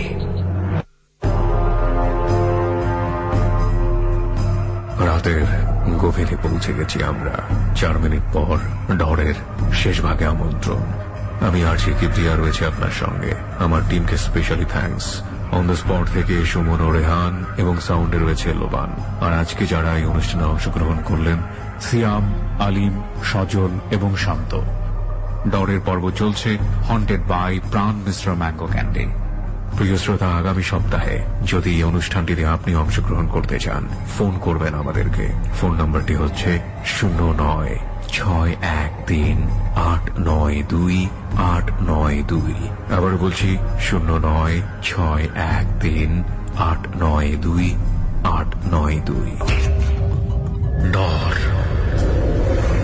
মানে সামহাও ওনারা কোনো একটা কিছু দেখে ভয় পেয়েছে ওই বাসায় রান্না করতে করতে, মানে সবকিছু উইরা যাইতেছে।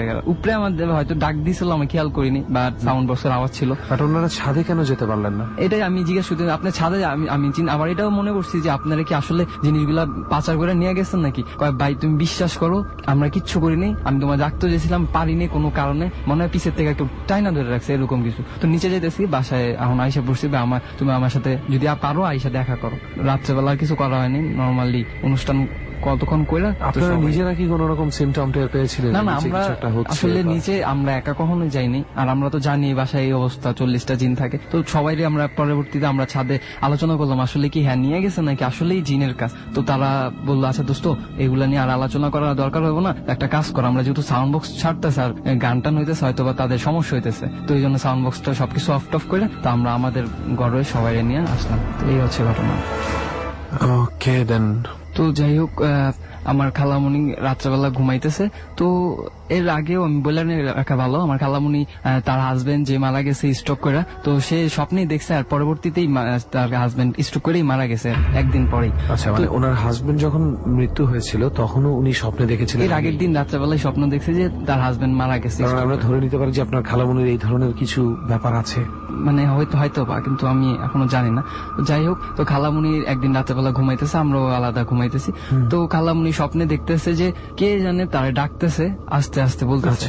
তো হঠাৎ করে খালামণি ঘুম ভাঙা যায়। তো ঘুম ভাঙা দেখে যে খালামণি কি, মানে আমাদের যে জানালাটা কি জানে টুকটুক দিতেছে আর আওয়াজ করতেছে বাইরে এরকম। জেগে ওঠার পর মানে হঠাৎ করে মানে ডাকতেছে, ঘুম ভাঙা গেছে। তো ঘুম ভাঙা দেখে জানলাটা, আর জানলাটা কে আসবো, বিলে টিলে তো আসার কথা না, মানুষও তো আসার কথা। তালা বাসা, আমাদের বাসা 6 তলা, কিন্তু আমরা থাকি 4 তলায়। আচ্ছা, এই ঘটনাটা তারপরে খালামণি উঠা সবাই ডাকতেছে, শান্ত আম্মু ডাকতেছে, আপু দেখো তো কে জায়গায়। তো আমরা আইসে লাইটটাই ধরে দেখি খালামণি চুল পড়া, মানে অনেক চুলই মাটিতে পড়া, অর্ধেক চুলের বেশি মাটিতে পড়া, বিছনাতে পড়া। তো খালামণি জিজ্ঞেস করতে, তোমার চুল কই, কি অবস্থা, তুমি এগুলা কি হয়েছো, পাগলের মতো হয়ে গেছো কে? তো খালামণি কয় কি কইতেছো তা বলতে বল। আমি কই তুমি দেখো তো আয়নার সামনে যা দেখে যে খালামণির একটুখানি চুল, আর সবগুলা চুলই মাটিতে পড়া, বিছনাতে পড়া। করা। আচ্ছা, ওই যে পড়ে থাকা চুলগুলো, ওগুলো কি মানে দেখে বোঝা যাচ্ছিল যে কেটে ফেলা হয়েছে নাকি টান দিয়ে ছেঁড়া হয়েছে, বা আসলে সবগুলা এমন ভাবে যে মানে কুচরানো মতো এরকম হয়েছিল। আচ্ছা,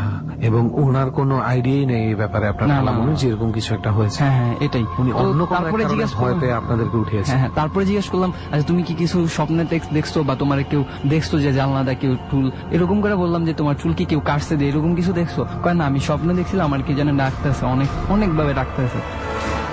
যাই হোক, কিছু অদ্ভুত ঘটনা মাঝে মাঝে ঘটে, আমরা আসলে জানি না মানুষ এটা কি জন্য করে বা কি জন্য হয় ঘটনাটা। তার এই মহিলাটার চুল কেন কেউ কাটতে যাবে, সেটা সুপার ন্যাচারালি হোক, সেটা ভয়ের কোনো উপাধি থেকে হোক, কিংবা সাধারণ মানুষের কার্যক্রমই হোক না কেন, আসলে কিছু ঘটনার কোন রকম কোনো এক্সপ্লেনেশন থাকে না। দোস্ত, ঘটনা তো শোনা হয়ে গেল, সবার এবং ঘটনা শোনা রাতও শেষ। কিন্তু ভালোই হয়েছে, প্রায় চলে যাবার সময় চলে আসছে না? রাইট, শীতও কিন্তু বেশ ভালোই করছে। তবে একটা কথা আমার বলতেই হয়, স্কুলটা অনেক সুন্দর। দিনের বেলা স্কুলটা একদিন আমার আর তোর এসে দেখতে হবে, অন্যরকম লাগবে, অন্যরকম লাগবে। তো যাই হোক, এই কথায় কথায় কিন্তু ভুলে যাচ্ছিলাম, তোর মানে একটা মানে ঘটনা বলার। রাইট, মানে এই যে সবাই কিন্তু আমাকে ইশারা করছিল যে রেহান ভাই মানে মনে করছিল, আমিও ভুলে গেছিলাম। থ্যাংক ইউ, সবাই আসলে মনে করিয়ে দিয়েছেন আপনারা, সবাইকে থ্যাঙ্কস। বাট হ্যাঁ, এখন আবার ভুলে যাওয়ার আগে বলে দিই, গত পর্বেই বলেছিলাম যে টম থমসন নামে একজন কানাডিয়ান পেইন্টার আছেন, যার মৃত্যুর রহস্য আজ পর্যন্ত ভেদ হয়নি। ইনফ্যাক্ট তাকে নিয়ে রিসার্চ করে, ডকুমেন্টেশন করে এই পর্যন্ত মনে হয় 30 থেকে 35টা বই বের হয়েছে। অ্যান্ড স্পেশালি একজন আছেন যে কিনা টম থমসনের আপন ফুফাতো ভাইয়ের ছেলে। তো সে এই কারণে তার ফুপার কাছে শুনে শুনেও সে অনেক কিছু কালেক্ট করে, যেটা কিনা আগে জানা যায়নি। So let's get into the story.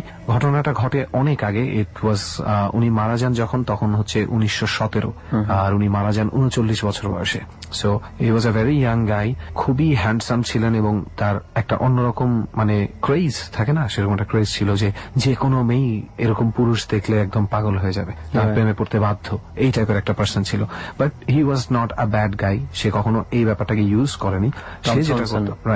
সে যেটা করতো, টম থমসন অলওয়েজ ছবি আঁকার ব্যাপারে তার প্রচন্ড ইন্টারেস্ট ছিল, সে খুব ভালো ছবি আঁকতো। ইনফ্যাক্ট এখন বোঝা যায়, এতদিন পরে এসে, তখন তার আমলে বোঝা যায়নি যে ক্যানাডিয়ানরা আগে ছবি আঁকা বলতেই বুঝতো শুধু বরফ, পাহাড়, আকাশ, সমুদ্র, কারণ তাদের নেচার ওগুলোই ছিল। এক্স্যাক্টলি, ওগুলোই ছিল। কিন্তু টম থমসন সে প্রথম কানাডা থেকে কানাডার নর্থ সাউথে মুভ করে, ওই সাইডে মুভ করার পরে ওখানে কিছু সোয়াম্প, অর্থাৎ পানি সহ জঙ্গল, যেগুলোকে ইংলিশে বলা হয় সোয়াম্প, এরকম সোয়াম্পের কিছু এত সুন্দর ছবি আঁকে যে পুরো কানাডিয়ান আর্ট ঘুরে যায় সেদিকে। তো যাই হোক, এটা ছিল তার অবস্থা, এবং এই কারণেই উনি সোয়াম্প টাইপের যে জায়গাগুলোতে খুব রেগুলার যেতেন, বোটে করে একলা একলা ঘুরতেন। একটা সময় তার বিয়ের একটা কথা হচ্ছিল, তার গার্লফ্রেন্ড তাকে খুব চাপ দিচ্ছিল যে why are we not getting married, আমাদের বিয়ে করা উচিত। এই সময় টম থমসন কোনোভাবেই দমে থাকেননি, সবসময় তিনি ছবি আঁকতেই হবে তার। এই কথোপকথনের মধ্যেও গার্লফ্রেন্ডের সাথে কথা বলে সে গেল ছবি আঁকতে। 4 দিন, 5 দিন, 7 দিন, 8 দিন সে আর ফিরছে না। এরকম করতে করতে হঠাৎ করে তাকে কোথাও খুঁজে পাওয়া যাচ্ছে, সেই যেখানে ছবি আঁকতো ওখানে চলে গেছে, একাই চলে গেছে। হ্যাঁ, খুব সম্ভবত জায়গার নাম হচ্ছে ক্যানিউ লেক বা লেক ক্যানিউ। আমি মনে হয় নামটা শুনেছি। হ্যাঁ, ওই লেক ক্যানিউর পাশেই সে গিয়েছিল লাস্ট, কিন্তু ওনাকে আর খুঁজে পাওয়া যাচ্ছে না। এক সময় লেক ক্যানিউর আরেক পারে গিয়ে বোটটা পাওয়া গেল। অদ্ভুত ব্যাপার হচ্ছে, বোটের সবকিছু ঠিক আছে, ওখানে টম থমসন নেই, এবং বোটের যে প্যাডেলটা থাকে, যে প্যাডেলে চাপ দিলে বোটটা ঘুরে, সে প্যাডেলটা নেই, বাকি সবকিছুই আছে। এবারে খোঁজার পালা, সবাই মিলে খুঁজছে টম থমসন কোথায় কোথায় কোথায় কোথায়। হঠাৎ করে তার লাশ ভেসে উঠল সেই লেকের মধ্যে। হ্যাঁ, সেই লেকের মধ্যেই, এবং লাশটা হচ্ছে মাছ ধরার যে বড়শির যে দড়িটা, খুব টাইট দড়ি, সেই দড়ি দিয়ে খুব সুন্দর করে বাঁধা, একদম পেঁচানো, লাশটা পেঁচানো ওই দড়ি দিয়ে খুব টাইট ফিট ভাবে। এবং ঠিক তার মানে আমরা যখন দেখি না যে মানুষ আত্মহত্যা করতে গেলে বন্দুক দিয়ে রিভলভারটা যেখানে ধরে, সেই জায়গাটা, ঠিক যে জায়গাটা আমাদের মাথা ধরে কানের একটু সামনে, এই জায়গাটাতে একটা বড় ফুটোর মতন হয়ে আছে, রক্তাক্ত এবং একটা ফুটোর মতন হয়ে আছে। তো এই অবস্থায় তার লাশটা পাওয়া যায়। লাশটা পাওয়া মাত্র লাশটা প্রচন্ড মানে পচা গলা শুরু হয়ে গিয়েছিল। ওইখানে যেই 4-5 জন পায়, তারাই সাথে সাথে ওটাকে কবর দিয়ে দেয়। কবর দেওয়ার পরে তার বাসায় খবর যায়। তার বাসা হচ্ছে মন্ট্রিয়ালে, তার ফ্যামিলি অনেক বড় লোক। তারা ডিমান্ড করে যে না, আমরা তার লাশটা চাই, লাশটা যেহেতু পাওয়া গেছে আমরা তার লাশটা চাই। তারা লোক পাঠায়, খোঁড়া হয়, লাশ নেই। কিন্তু মানে তখন ওই অবস্থায় যারা খুঁড়তে গেছে পুনরায়, হ্যাঁ, তারা কি কোনো কিছু সিমটম পেয়েছে এটা খোঁড়া হয়ে গেছে? এর নাথিং, লাশ নেই নেই নেই। একটা সলিউশনে আসা গেছে শেষ পর্যন্ত যে হয়তো লেক ক্যানিউর খুব পাশাপাশি দাফন করায় নিচে থেকে মাটি ভেঙে কফিনটা ভেসে গেছে পানিতে, লেকের মাধ্যমে পড়ে গেছে, একদম সরাসরি হয়তো কোনো এক ফলসে গিয়ে পড়েছে সে, এ ধরনের একটা ধারণা করা হয়। এটা কিছু লোক মানতে পারে না। প্রায় 3 বছর পরে আরেকটা টিম, মানে যারা খুব বেশি সন্দিহান ছিল যে মৃত্যুটা কিভাবে হলো, বাই দ্য ওয়ে সেই রহস্য কিন্তু উদ্ঘাটন হয়নি যে এখানে দাগটা কিসের বা কি জন্য কিভাবে হলো। 3 থেকে 4 বছর পর কিছু লোকের মনে হয় যে না, আমরা এটা উদ্ঘাটন করবই, এবং উদ্ঘাটন করতে গিয়ে তারা আবারও ঘুরতে শুরু করে এবং 20 ফুটের বেশি নিচে খোঁড়ার পরে যেখানে তার লাশ পাওয়া যাওয়ার কথা ছিল সেখানেই সেই কফিন পাওয়া যায়। কিন্তু ট্রাস্ট মি, মাটির এত নিচে যাওয়ার কথা ছিল না। ইট ডাজন্ট স্টপ হিয়ার দোস। লাশটা উঠানো হয়। এবার তো ফরেন্সিক ডিপার্টমেন্ট ওকে রেডি, এখন তো আর পচা গলার কোনো কাহিনী নেই। ঠিক আছে, খুলি পাঠিয়ে দাও। কোথায়? ফরেন্সিক ডিপার্টমেন্টে। ফরেন্সিক ডিপার্টমেন্ট চেক করলো, লাশটারও এখানে একটা ফুটো আছে। Everything is fine, just one problem, লাশটা হচ্ছে 20 বছর বয়সের কোনো ছেলের, কখনোই 39 বছর বয়সের কোনো লোকের নয়। দ্যাট মিন্স আরেকজনের এটা লাশ, তার লাশ গায়েব হয়ে গেছে, একটা খুঁজতে গিয়ে আরেকটা পেয়েছে, এবং একই জায়গায় দোষ, কিন্তু একটু বেশি নিচে। এরপরে এই ঘটনাগুলো নিয়ে যারা ইনভেস্ট করছে তাদের টাইপের, মানে তাদের মধ্যে তো অনেকেই ছিল বিভিন্ন এলাকায়, তাদের একজনকে একজন প্রতিবেশী ফোন দেয়, ওই টম থমসনের ক্যানিউ লেকের যে বাসাটা, সেই বাসার পাশের বাসার একজন, উনি যেখানে থাকতেন, সে ফোন দিয়ে বলে যে আমি জানি টম থমসনের লাশ কোথায়, আপনি এই বাসাটার পাশে এখানে খুঁড়ে দেখবেন, আপনি লাশ পাবেন। ব্যাপার হচ্ছে সেখানে লাশ পাওয়া যায় না, পাওয়া যায় হাতের 2টো হাড্ডি। আচ্ছা, এবং এই হাড্ডি দুটো ফরেন্সিক ডিপার্টমেন্টে চেক করা, এবং এগুলো আসলেই টম থমসনের। এটা কি হচ্ছে ওর, মানে যে মন্ট্রিলে থাকতো, মন্ট্রিলের বাসারে নাকি ওই লেক ক্যানিউতেই যেখানে ওকে কবর দেওয়া হয়েছিল তার থেকে অন্তত 20 মাইল দূরে একটি বাসায়, সেই বাসার সামনের মাটিতে শুধু হাতের 2টো হাড্ডি পুঁতে রাখা ছিল। সো ওই হাড্ডি দুটো ওখান থেকে কোথায় আসছে এখনো কেউ জানে না, তার মৃত্যু কিভাবে হয়েছিল এখনো কেউ জানে না। ঠিক একইভাবে 20 বছর বয়সী আরেকটা ছেলের মৃত্যু কিভাবে হয় সেটাও কিন্তু কেউ জানে না। আলটিমেটলি এই রিসার্চটা এখনো চলতেছে। আসলে ওই 20 বছরের যে ছেলেটা, ওটার ওর কি কোনো আইডেন্টিটি পাওয়া গেছে? কোনো আইডেন্টিটি পাওয়া যায়নি। এলাকার কোনো লোকাল বয় কিনা বা কোনো কিছু কিনা? কোনো আইডেন্টিটি পাওয়া যায়নি। একটা জিনিস শুধু খুব অবাক করা একটা ফ্যাক্ট পাওয়া গেছে তার ব্যাপারে, যে তার মাথায় যেই হোলটা, যেই ফুটোটা তৈরি করা হয়েছিল, সেই ফুটোটা it was used for a very, মানে সেন্সিটিভ অপারেশন, যেই অপারেশন সহজে কোনো ডাক্তার করে না। এত আগের আমলে তো নাই। ওকে, কিন্তু আমার কাছে যে জিনিসটা কানেক্টেড মনে হয়েছে, ওই একই জায়গায় লাশ থাকাটা। এবং আরো একটা কানেকশন আছে, দুইজনের মৃত্যুর পরবর্তী যে সিমটমটা বডিতে, 2টা লাশের মধ্যে একটা কমন সিমটম আছে। রাইট। সো মানে আমি জানি না যে ইনভেস্টিগেশন এখনো চলছে বা এটার আদৌ কোনো সলিউশন হবে কিনা, তো ভাবার ক্ষেত্রে তো ভাবাই যায় যে 2টা মৃত্যুর পেছনে কোনো একটা উৎস হয়তো কাজ করেছে। এক্স্যাক্টলি এটাই আমার মনে হয়েছে দোস্ত, যে কোনো একটা উৎস। হয়তো টম থমসনের ক্ষেত্রে লাশটা খুঁজে পাওয়া যায়নি, কিন্তু হয়তো বা 20 বছর পরে কেউ একজন পাবে লাশটা খুঁজে, কারণ এখনো অনেকেই সেখানে, মানে জাস্ট দেখতে যায় না যে অনেক নাম করা একজন আর্টিস্ট ছিল, অনেকেই এখনো সেই ক্যানিউ লেকের ওখানে যায় তার লাশের, মানে তার কবরস্থানটা কাইন্ড অফ দেখতে, বা একটা টুরিস্ট প্লেসের মতন যায়। আবার অনেকেই মন্ট্রিয়ালেও যায়, যাদের ধারণা কোনো না কোনো ভাবে লাশটাকে অ্যাকচুয়ালি মন্ট্রিয়ালে নিয়ে যাওয়া হয়েছে। আলটিমেটলি লাশটা কোথায়, নো ওয়ান নোস। তার ফ্যামিলি দাবি করে সেটা ক্যানিউ লেকের লোকরাই রেখে দিয়েছে, ইচ্ছা করে তাদেরকে দেয়নি, এবং লেক ক্যানিউর লোকরা দাবি করে কোনো না কোনো ভাবে এখান থেকে মন্ট্রিয়ালেই নিয়ে যাওয়া হয়েছে, তার লাশটা লুকিয়ে হলো।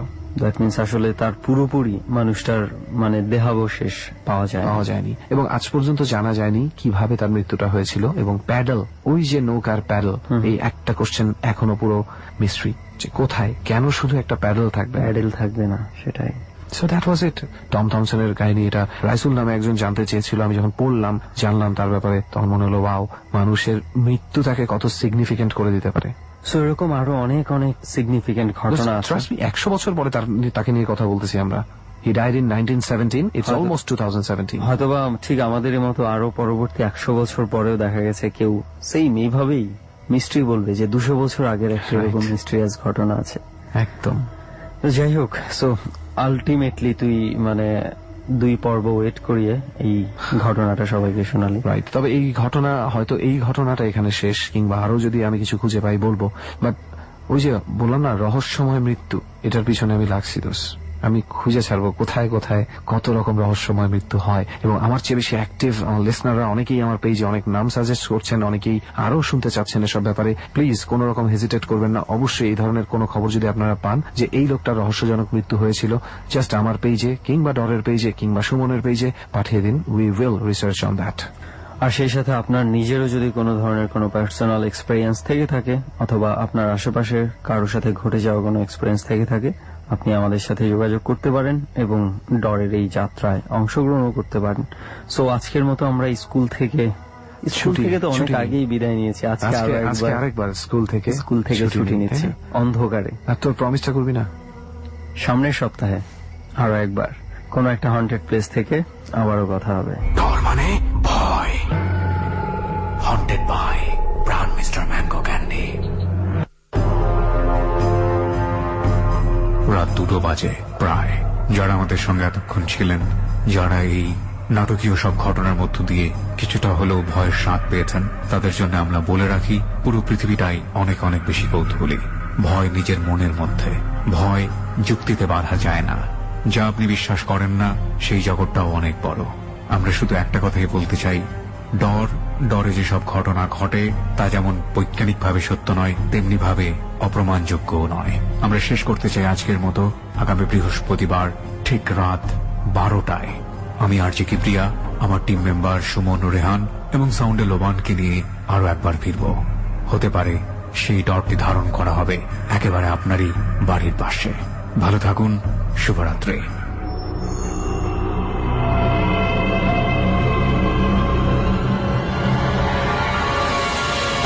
ডর মানে ভয়।